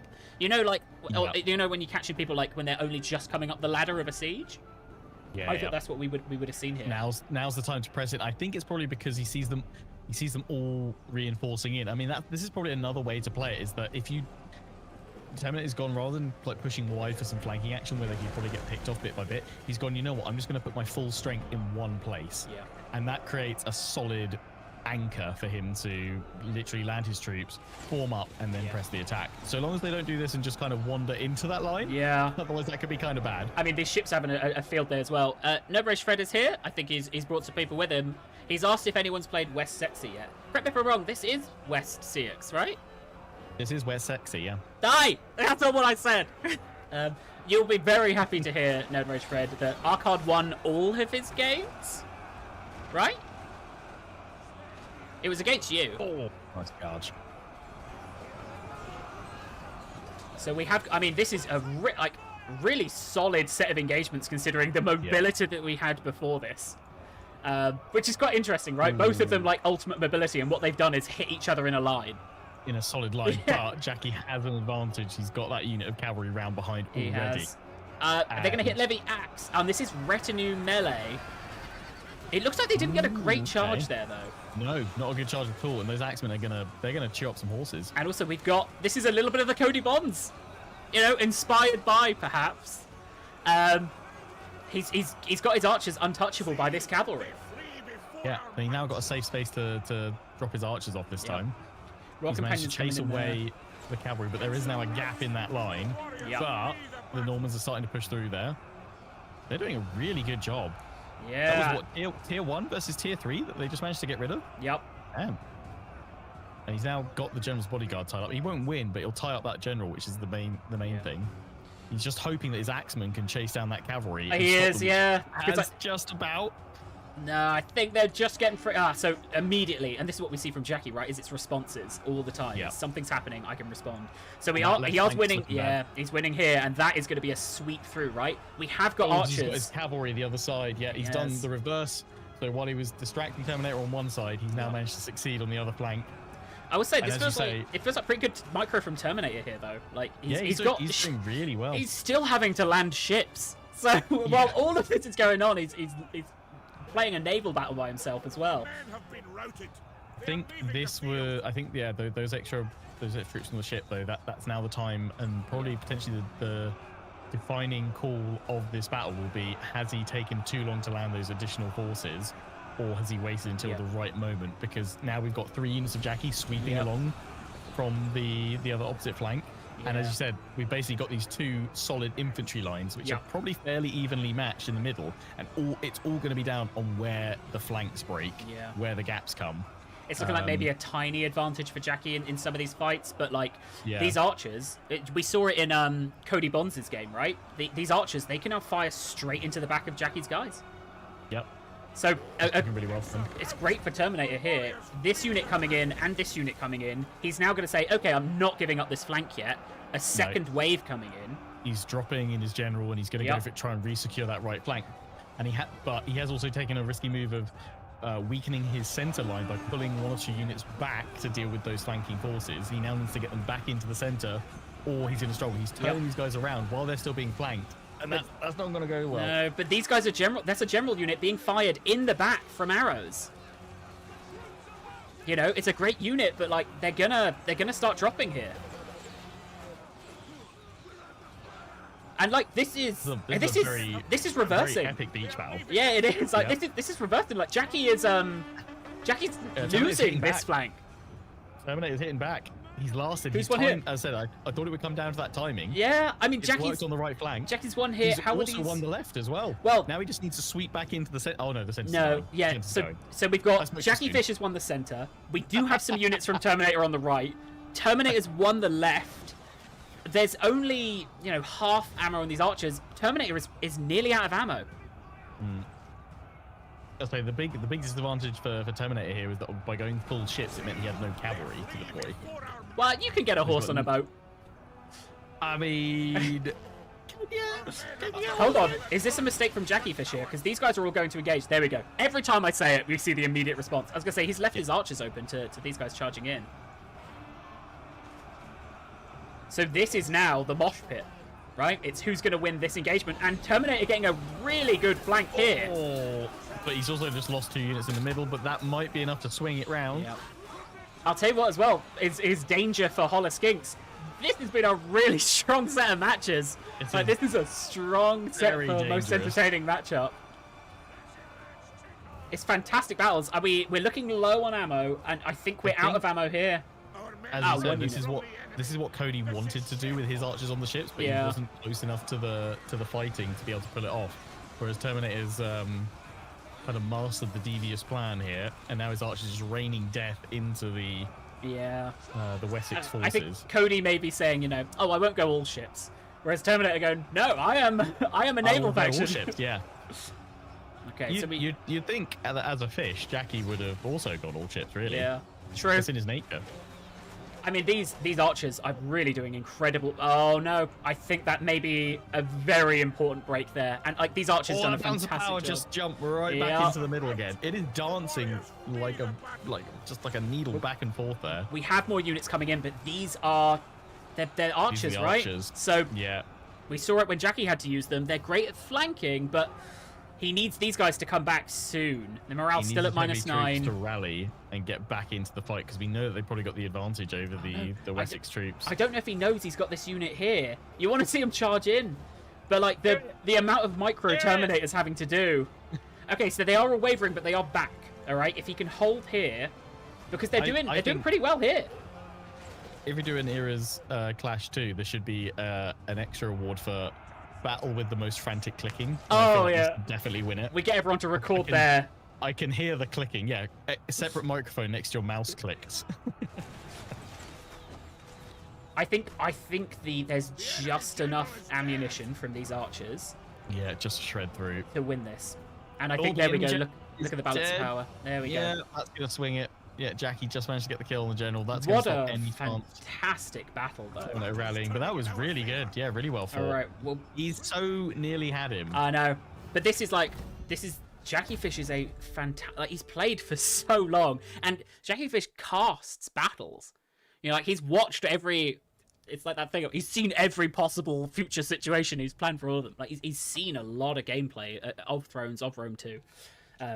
So I think he just knew how to get the best matchups. I think, same as we saw in the first battle, Jackie Fish's Archer micro, fantastic. Yep. And I think that's what won that. Very, very solid, yep. But like Terminator, he had a gimmick, and the gimmick was strong. Like, it wasn't one of those, oh, this is a bit of a throwaway battle. He absolutely could have had that battle. There were times where it really he got some brilliant kills on his infantry there, well up into 160s, 177 on the general. These guys are absolutely really nice. And you can see, they can't see, but it's similar on Jackie's. They're pretty much equally matched, all of that melee infantry. Yep. Okay. That was game 3, right? And that was a Jackie Fish, Fishy Takes victory. Fishy Take sweep. So, ready to do... no, they got one, didn't they? They got one. Where did you do some maths? Did they get one? No, they won. Jackie Fish won all 3, I think. They won all 3, yeah. Yeah. All right, just so the point for the battle, yeah. Spears Before Beers on 5. We will see after the poll if it's 6. I would be shocked if that wasn't 6. Like, that was a fantastic effort from Terminator. Yeah, that would get my vote for a valiant defeat. Okay. In fact, look, I can vote in the poll. I'm going to vote yes. That was a valiant defeat. Well, I'm gonna do the numbers anyway, and then 54, and then if it is a valiant, that'll be 55. So here are some of the final standings. I'll say I didn't realize quite how close 2 cats in a trench coat have managed to make this. Yeah, they've really cleaned up some ground. Did I do that maths right? Is Fishy Takes on 78? Yes, yeah. Sure. Yeah, on 78. They were on 1167. Yeah. Okay, so yeah, 2 cats in a trench coat doing a fantastic job of managing to jump all the way back up there. They can't win because they'd only get 2 points for most entertaining matchup, right? But they might. If Holoskinks don't do very well here, they might get second out of nowhere. Might. Yeah. Yep. And Assemble Creatively are going to need wins They're going to need wins. They're I was looking at they're going to need a lot of wins. At Yeah, least one, if not two. I think 2 wins is what they're going to need against Holoskinks to be able to knock many them wins. last. Many wins. Many wins. Right. Probably more wins than we actually have to be able to show. I think if they have 3, I mean, if they win all 3, then that's a massive upset. Right. Lionheart, can you see the poll and if this is going to be a valiant defeat or not? Because I can't actually see. I can only see chat. I don't get to see anything else. I can see things. Surely it's an absolute wash of yes. It's an absolute, yeah. It's 85% on YouTube and it's 100% on Twitch. Sorry, Steve. Lionheart has stolen your job. He's told me the results. Okay, so we're going into the last set of battles. Holoskinks, I think they need 2 wins, and then the 3rd guaranteed is a point. Right? So if they get 2 wins... Oh no, they haven't guaranteed won it. They need more than that because there's a really strong chance in the most entertaining matchup that Fishy Takes gets it. Yeah, all right. They need to get a full sweep here to be safe. Yeah, and I'm pretty sure we're going to see this from Sotek's perspective. So okay, we're going to do this for everyone, so everyone gets to see it, and we all are accountable for remembering who's who. So, Colonel Damners, Mias, Lord Master of Sotek, Gwynedd, and we are seeing Gwynedd. There we go. So we're Lord Master of Sotek. We are all Lord Master of Sotek on this day. Don't pay me for it. Oh, that's disappointing. Oh. So yeah, if Sotek wins and gets 2 valiant defeats and Fishy Takes get the most entertaining, it's a tie. The chat have so much power for this stage of the competition. This is the most cavalry I think we've seen in any matchup so far. I'm just having a look at the lineup. I mean, I can't see the first 5 units. Let me tell you, it's Cav, Spear, Spear, Spear, Spear. Okay, cool. I'm missing some spears. That's fine. Oh, but they got hang on. Is that the Tulu Guard? Tailu Guard? Yeah. Yes, it is. Yeah, they're very nasty. Yeah. Yeah. But that cavalry from Mercia is going to be... Yeah. Okay, Sotek. Sotek's pushing forward. Where is all the Cav? Okay, the Cav is hidden. It's a Cav meeting. They're having their annual meeting in the trees. Okay, the horses are hungry. They're feeding off the leaves. They're probably just chilling, watching yesterday's showcase. Just having a quick watch. They didn't realize the battle started. Are we invited to Medieval 3? I don't. Do we come across? Yeah, can we? Sorry, can guys. we, It's a new engine. It's Yeah, no. All right. Let's These are male horsemen. That's going to be solid. You're Lord Master of Sotek. All right, we're all Lord Master of Sotek. Okay, we're all Lord Master of Sotek. Do you know right now? Things. Do you know that there is something hidden? Nagash? No. Steve said, "How does it feel saying Medieval 3 on the stream, Josh?" I'll be honest, Steve. Still terrified. Still feel like I'm not allowed to say it. I feel like I can see you visibly twitch every time. Yes. When you hold something in for that long, it is. I've conditioned myself. Yeah. Okay. A pinging back and forth here, right? I mean, are there any? We got skirmishes, but that's it. It's kind of the least Gwynedd army I think we've seen in terms of playing to its strength of like going all archers or heavy archer. Yeah. So they're gonna see a clash here between spear on spear, sword on sword, pretty much. And the reveal. What we saw last battle. Damnus has revealed their trap. How's it gonna go? Oh, now look at that cavalry just sweeping across the back. He's trying to try and win the cavalry engagement there. Yep. But who's going to come out on top? Is it going to be Manders or is it going to be Sotek? I mean, this is a thing. Hold on. I mean, if Damnus is able to just walk all the way around it, Sotek's trying to respond. A great response from Sotek. But probably keeping them all together. Yeah, pull the archers. There we go. The archers coming back. I guess on this point, because Sotek is outnumbered when it comes to cavalry, he's thinking, I've got to match up. Yeah. All my cavalry on one flank, which means completely giving up the other flank of Cav. And we see the second coming. I mean, which Manders is just going to absolutely love because now comes the rear line sweep, or we're gonna have a cavalry sandwich. I mean, Damnus these retinue longbowmen. They're not. It's Sotek's strategy here. At least get them far away. So at least these cavalry are going to have to take a while to come back. Although that is a lot of wavering. It is. There's gonna. I mean, this is levies versus elites. They're gonna break, and then what's Sotek got left? Spears. Yeah. You know, if Spears against Cav. Do you know what? You're right. I think Damners may have actually needed to have gone into the back of these lines and ignored all of this. They've lost cavalry. Oh my! Over on the other flank, the heavy mail cavalry's getting wrecked. It feels like Damners has played really well, but the units aren't. They don't know that this is how it's meant to be going. Yeah. I was expecting a complete reverse of what's just happened. Yeah. I mean, they held really well. What has just happened? And the cavalry over here trapped by Sotek. Yeah. What's his cavalry again? What tier is Sotek's cav? I think they're pretty elite cav. So like anything they trap, they're probably killing. Okay. I mean, you look at the difference. They're pretty much bang on the same number of units. Oh, he's got the Royal Tailored cavalry as well. Yeah. These skirmishes are huge reversal. I thought Commanders absolutely had this with cavalry superiority. But I mean, Sotek's got cavalry that he can spare, just sitting and chilling, just having a rest. Yeah, as you do. Lovely, lovely. Don't even need to flank him, mate. I mean, there's still 2 minutes left on this. I don't see where Damners makes the comeback. No. Look, I mean, yeah, someone in chat just said, look at the balance of power. I'd be absolutely reeling if I was Commanders at this point, thinking like the whole gambit was that cavalry charge, and it just Uno reversed. Yeah. And then look, the trap of the cavalry over here. I don't think there's only that left. That was much faster than I expected it to be. I saw the cavalry split from Commanders, and I was like, yeah, he's gonna sandwich all of Sotek's cav and then just charge all into the rear flank, because that led the infantry.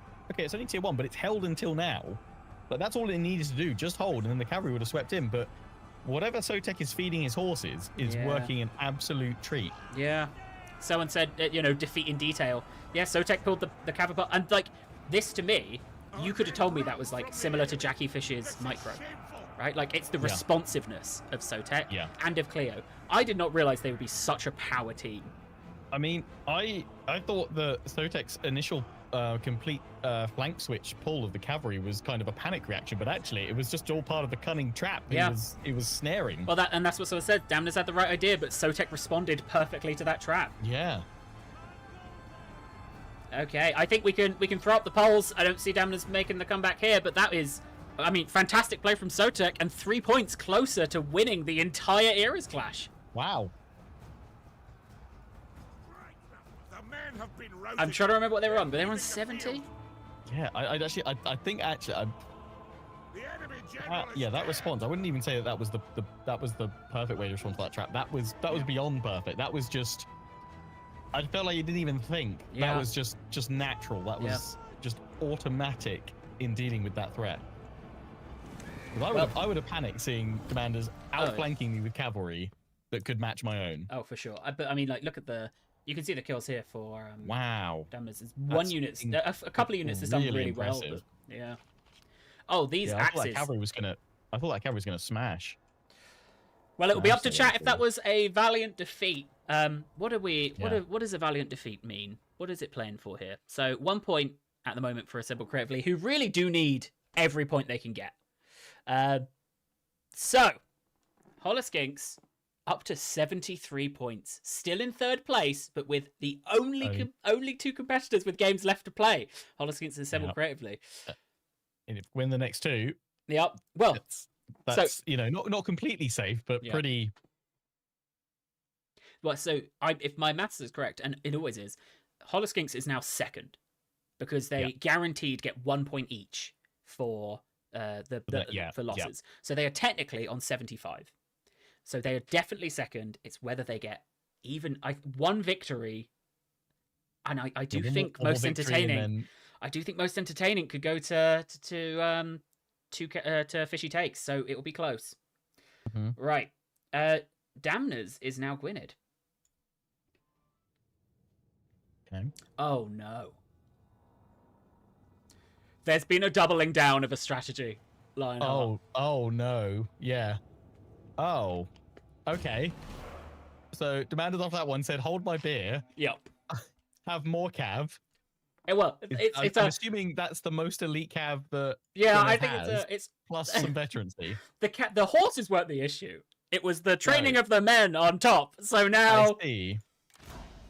Okay, I heard that one battle was chaotic, and I think we may have found the chaotic battle. If this isn't the chaos one, then I'm kind of scared to see what comes after this. Okay, let's see. I'm getting a spam caller. This is not the time. We're in the middle of the ERAS Clash final spam caller. Yeah, I'm getting a Ring doorbell call and I'm ignoring it. I don't that's care me. what the parcel is. If you could let me... Yeah. If I can let you in with the parcel, please. Honestly, these catapult shots, every horse they kill is a big cost for damners. I mean, whoa! Sotek maybe, again, fantastic micro, pulled back at the exact right time, but did manage to get a shot off, perhaps? I mean, damners, the amount of micro that's going to be involved here. Also, some flaming trees. Oh, the flanking on the... Oh, this is perfect, actually, on the other flank, like, because I feel like the main thing is look at my big chunk of cavalry right now, and I would just use all of that as one massive hammer straight into unit by unit, pick them all off, break them with unstoppable force and fury. But meanwhile, those two other units, they could cause some real damage flanking around the other flank if Sotek can't respond to it. And we said that Damners has a lot of micro here, but this is putting a lot of micro on Sotek. You know, Sotek has to respond to multiple threats. Effectively, it's who can micro here better, because Damners, she's managed to get round, and doesn't look like there's a response from Sotek here yet. Yeah, all they need to do is just keep tying them up with one cavalry unit and have the others just move around a little bit more like they're doing now, and then hammer on in again, or they're going to go for that Onager or catapult to knock it out. I don't know. Damners here is, I guess, going back for like a, okay, let's get everything lined up, has kind of cut out this portion of Sotek's army. Yeah, they've managed to split it, which is good if they can keep the momentum going, but there's going to be so much micro required here just to get in, do the damage, then get out before they get But this is what you want to see, right? It's catch a unit, everyone pile in, kill it, move on. Because Sotek kind of go, thankfully, like, oh, thanks, I don't even care what unit I'm throwing in right now. As long as I get one to slow you and the rest just to pile on in, bundle on in, this is great. I'm going to have a field day. And honestly, that catapult, 36 kills. That's nearly a whole... That is over a whole unit. I think if I'm Sotek, I'm thinking, all right, I've adjusted. You know, like there was chaos at the moment. I've adjusted. I feel like again the catapult is such a big trap in Thrones multiplayer, because it's not actually, I mean, it can do some damage, but I actually wouldn't bother with it because it's here immediately. Sotek's managed to throw a load of units just taking out that cavalry unit. And okay, if it was part of a balanced army, that probably wouldn't matter so much, but all there's nothing to respond. So losing a single unit is massive. And I feel like with 1 minute 56 on the clock, this is probably going to be like we're getting a flank on the Cav. The Cav are the one. It's an all flank. It's an all Cav army being flanked. It is a solid trap. They're also being hit by the flaming shot again and the morale shock there. So all it needs is just one little kind of counter charge there. Yeah. And Sotek has got this. Someone in the chat saying the real damage is mental, and I agree. That is, I think we saw it. Do you know what? I'd say we saw it more at the start of the ERAS Clash work. So at the start of the ERAS Clash, people would bring armies like this, and competitors would be like, "Oh my god, I don't know how to respond to this," and like the amount of micro you'd lose. I think this being a combination of, it's the finals. So Sotek's been playing a lot of historical titles. He's played a lot of battles. People have done this to him, and Sotek's great at micro. So I think that those two things mean that Damners, it's like a valiant effort, but this kind of composition, I think at this point in the tournament, Sotek is ready for. Yeah, so Sotek, I think his biggest strength, is definitely he's definitely good with his micro, but it's his reactiveness to his opponents. Oh, we're just watching a bird. Nice. Oh, birdie. Yeah, that's incredible. I mean, Damned's still, picking off and killing where possible, but I just don't think there's enough units left. And the archers, I think, are still alive. So Sotek's going to be happy. You want to engage me as long as you want. That's fine. Every horse I kill is not getting back up. And there we go. With 15 seconds on the clock, we'll start up the poll. If that was a valiant defeat. Did we work out if the last one was a valiant defeat or not, Steve? Steve says it was not a valiant defeat. Thank you, Steve. Okay. Up to chat if they think that was Valiant. We've had Valiants awarded for weird builds and for like committing to a theme. And I think that's, if we see a Valiant defeat here, I think that's what the Valiant defeat would be. Yep. Okay. Let's flip on back to the leaderboard.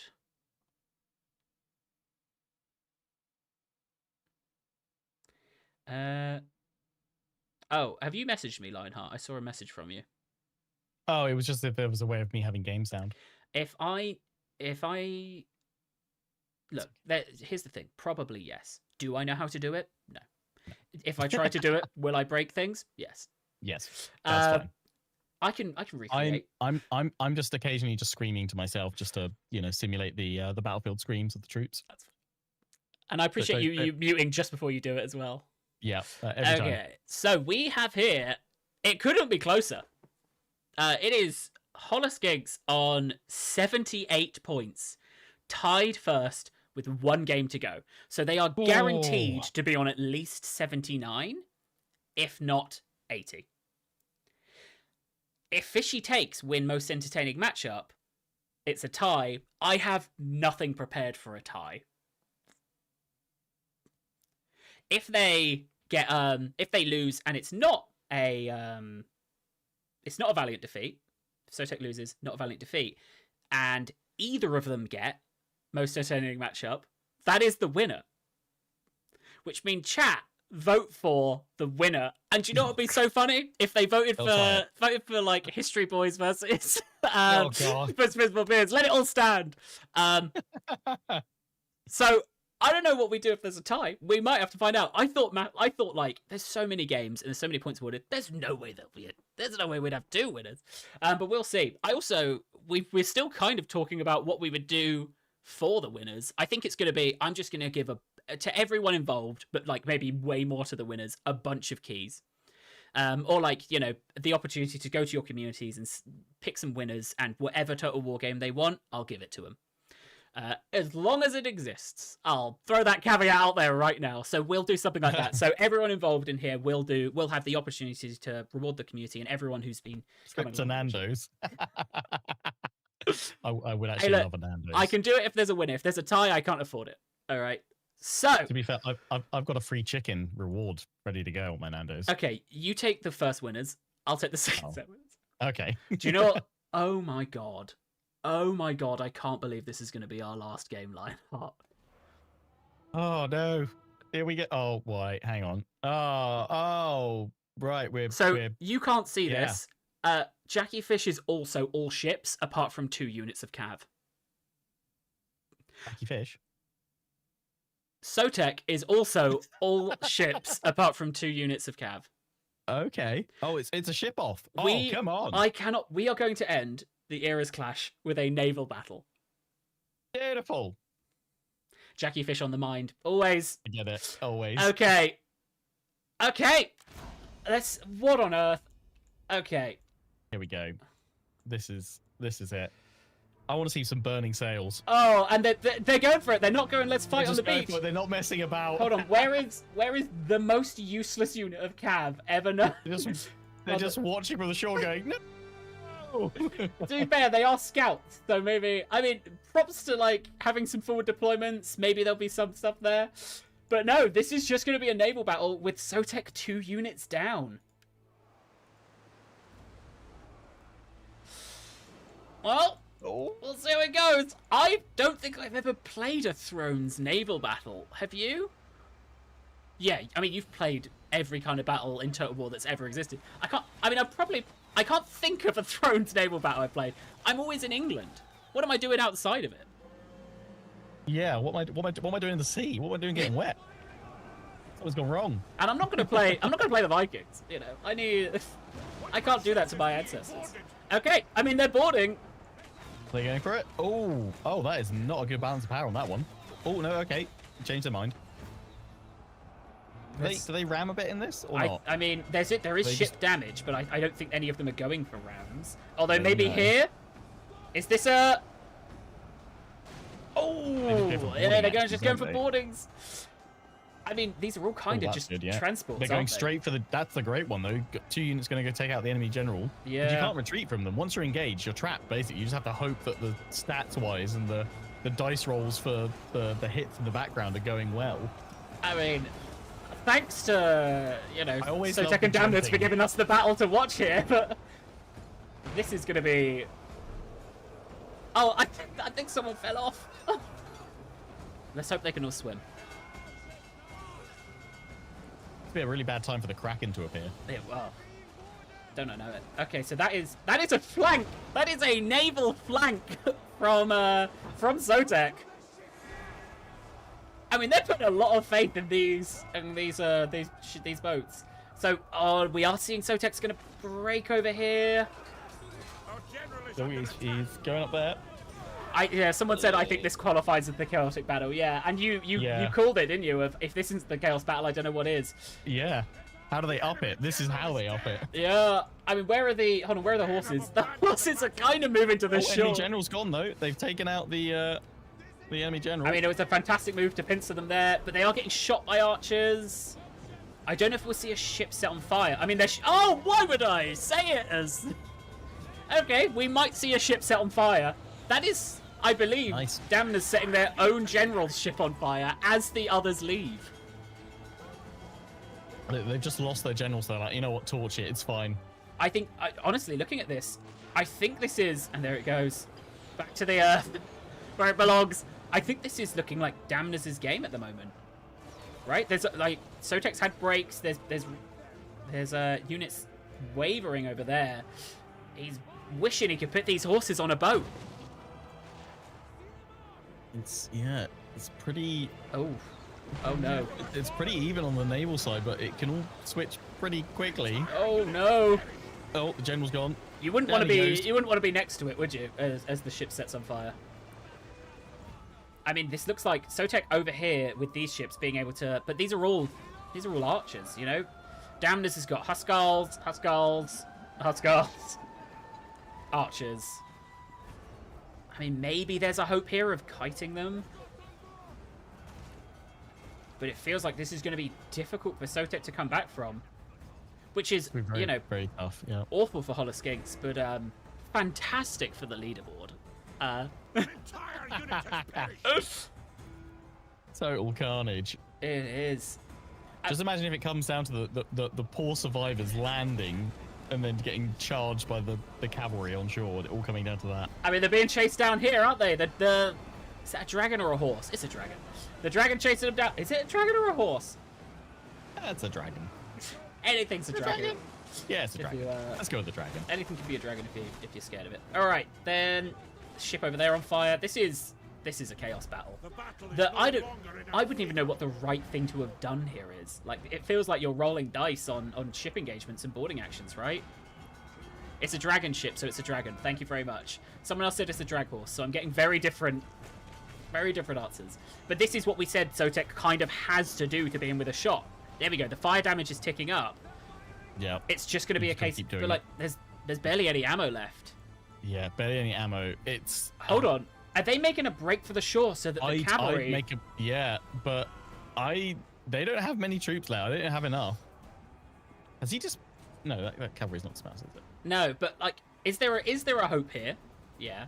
Of the ship, they run off. I mean, these have to be the best cavalry charges of all time. But, like, this is what we were talking about of the last one, where when they're actually jumping off the ship, if that's when the charge is coming in, you are at that moment fighting half the unit, right? Because this is going to be a chase to the end, and we've got 1, 2, 3, 4, 5, 6, 7 units for Damners. 1, 2, 3, 4 for Sotek, but I think these guys are they going to get? Oh, it looks like they're just escaping. I think they may have butted into each other here. Yeah, there we go. Oh, they slowed them down. Yep.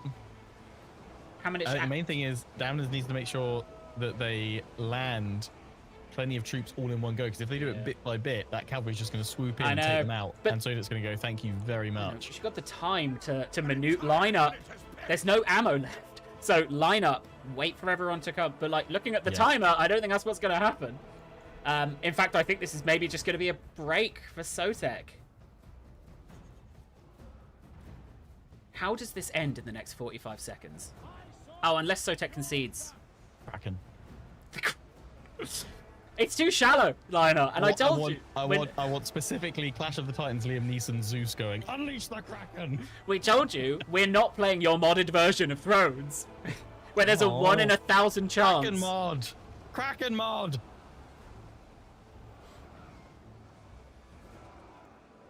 Okay, here we go. They're coming in. And I think they're going to get off, and they're going to immediately break, based on the amount of time we have left. Imagine if it's somehow... That's what's happening. It's all of Damner's ones breaking. Somehow, we'll see. I like to think... I mean, the game thinks that was Valiant. It will be up to chat. No, that's it. Oh, Valiant, yeah. I like to think that the... they got off the ship and they were like, yeah, we're totally going to fight. As soon as they get off the ship, like, run. Yeah. They've got horses. Let us on. Let me on your horse. Let's go. Okay, so a very close battle, but it is going to be up to chat. So, Holoskinks, with 1 point there, puts them on 9. Okay, and that is a win for Assemble Creatively, putting them on 5. So we're going to update the leaderboard while the poll is going, just to demonstrate how close this is. So the point is, does Holoskinks get another point? Here we go. We have someone on 79, someone on 78. If that was Valiant, that puts Holoskinks up to 80. It will then be, and do you know what? I'll say, Lionheart, that was a really entertaining set of matchups. That was a very entertaining set of matchups. Yep. And I think if you love history, you're voting for Cody's army compositions, right? If you love, I guess, micro close battles, you're going for the fishy takes as your most entertaining. And if you love chaos and naval warfare, you're voting for Holoskinks. Yep. So we'll have the most. If that was Valiant, honestly, I think chat are conspiring against me. Do you know what? Who's gotten the most Valiant defeats? Much like in F1, it's like then who's got the most podiums. That would have been a great. That would have been a great way to do it. I did not think we would be in this situation, so I didn't know that would be there. I will quickly. Are there bonus points for the best co-host? He's trying to skew it. Okay. You know, I give out Josh's personal points for my favorite co-host, and you are a strong top 8 contender. Oh, great. Okay, so let me know, Steve, as soon as I cannot see a world in which chat don't give this a Valiant defeat, because that was a really great battle. Sotek played really well, and also it's chaos if they do. So I can see them doing this. Wow. Yeah. Okay. Let's see. Yeah, when. Okay, there we go. Okay, we have the last chat poll. Do you remember? I had a chat with you, Lionheart, before the stream, and I said, chat were able to do some points, they were able to nudge things, but God, imagine if they decided the fate of this whole championship. Imagine that. And here we go. We have everyone vote your heart. Okay, that's all we're asking you. You can see the numbers, and I know you want to manipulate the numbers, but vote your heart. In 5 years' time, when you look back on this ERAS Clash and you rewatch it all, remembering the fun times we have, I want you to remember that you voted for the teams that were they're all giving me smiley faces. I know what they're going to do. Remember, you voted for the team that you in that moment you thought that was the most entertaining matchup. So, chat, we will put the last poll. I think Steve's preparing it now. It will be the most entertaining matchup poll. We had Cody Bonds versus Arcard.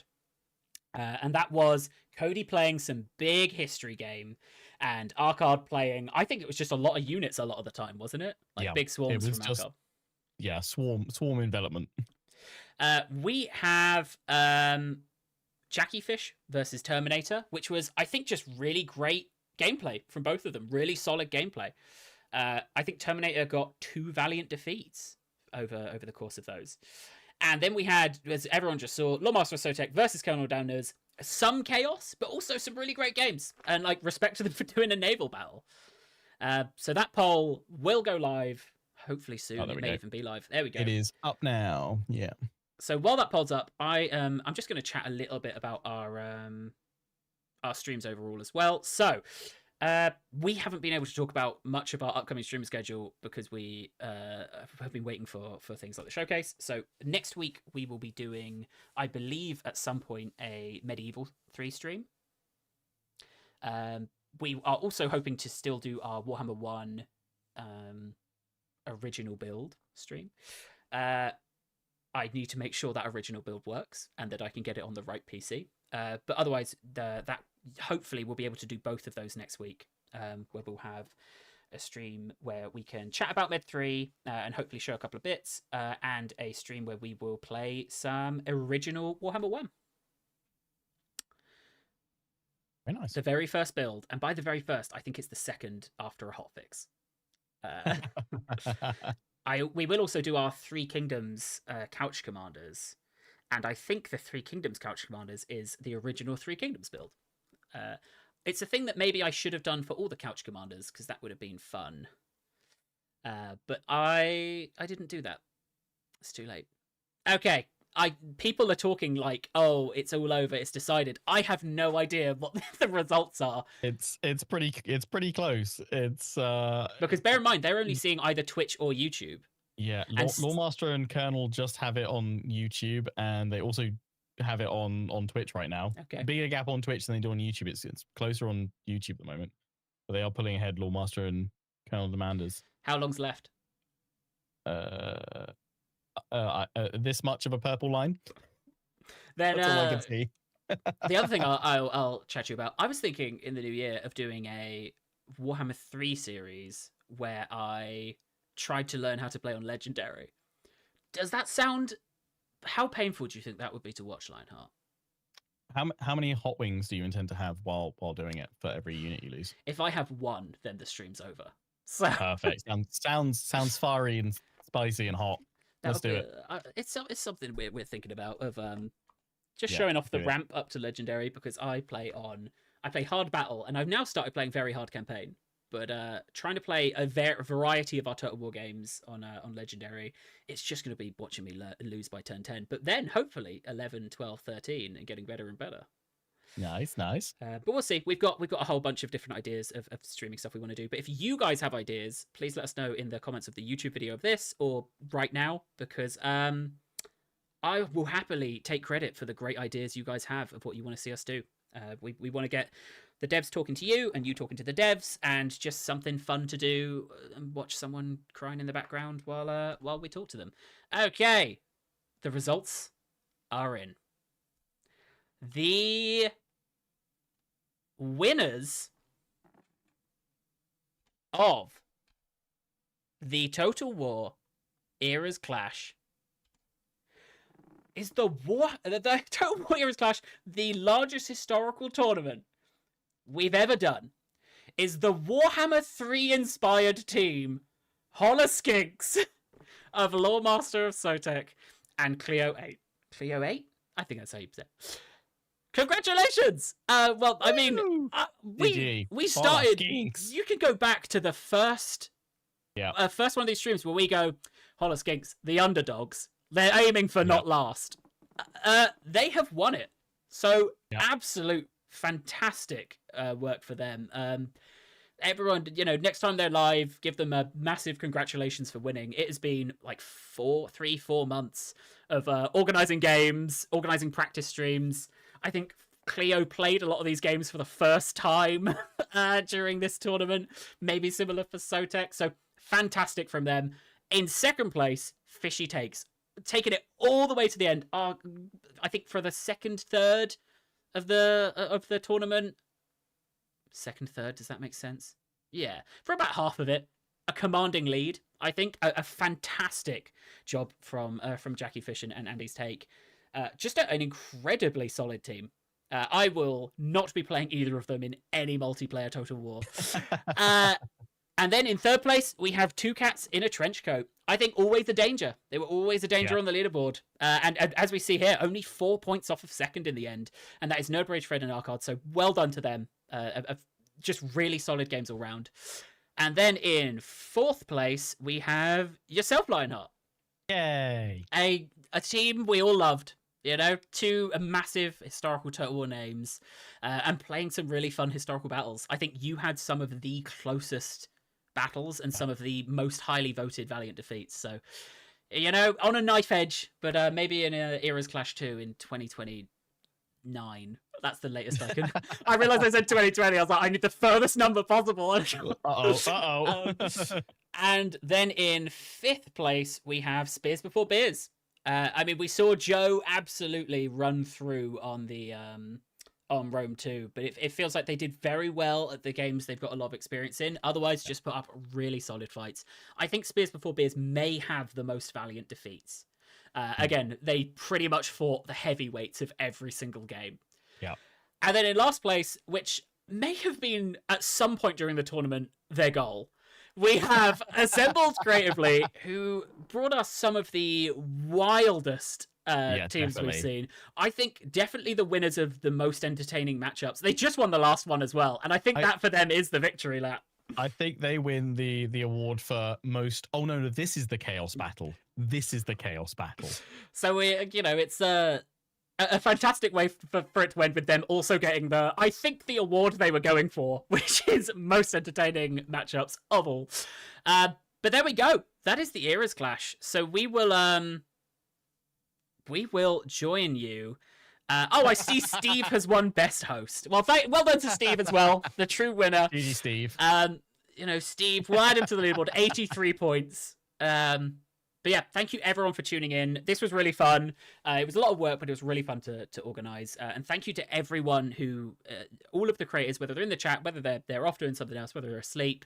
Thank you so much for participating, everyone who's been involved. And to Steve for running the chat, and Adam as well. If you want to get involved in multiplayer yourself, as I called out, there are qualifiers for the Warhammer 3 2025 Championship with big money on the table. He says, hoping that he put big money in the prize pool. Big money on the table for the 2025 Clash. It should be, I think, our most funded tournament. And that will be, the qualifiers are over this weekend, and then the actual game will be over next weekend, and that will be Turin and Dav running that. So look out for those if you want to get involved. But otherwise, Lionheart, thank you so much for hosting. Where can people find you? Thank you for having me. You can find me on pretty much everything. Lionheartx10. That's just nice and easy. YouTube, Twitch, all the places. Not Lion Heat. Not Lion Heat. No. Make sure you include the every letter. Oh. I'm trying to work out what other letters I could have removed from your name to have made it worse. But actually, I don't want to work. I don't want to do it. No, let's not do that. No loin hearts. All right. So, thank you very much everyone for tuning in. Appreciate your support over the last few weeks, and we will catch you at whatever we do next. Otherwise, next week we should have hopefully some chats about Mid 3 and Warhammer 1. Goodbye, everyone.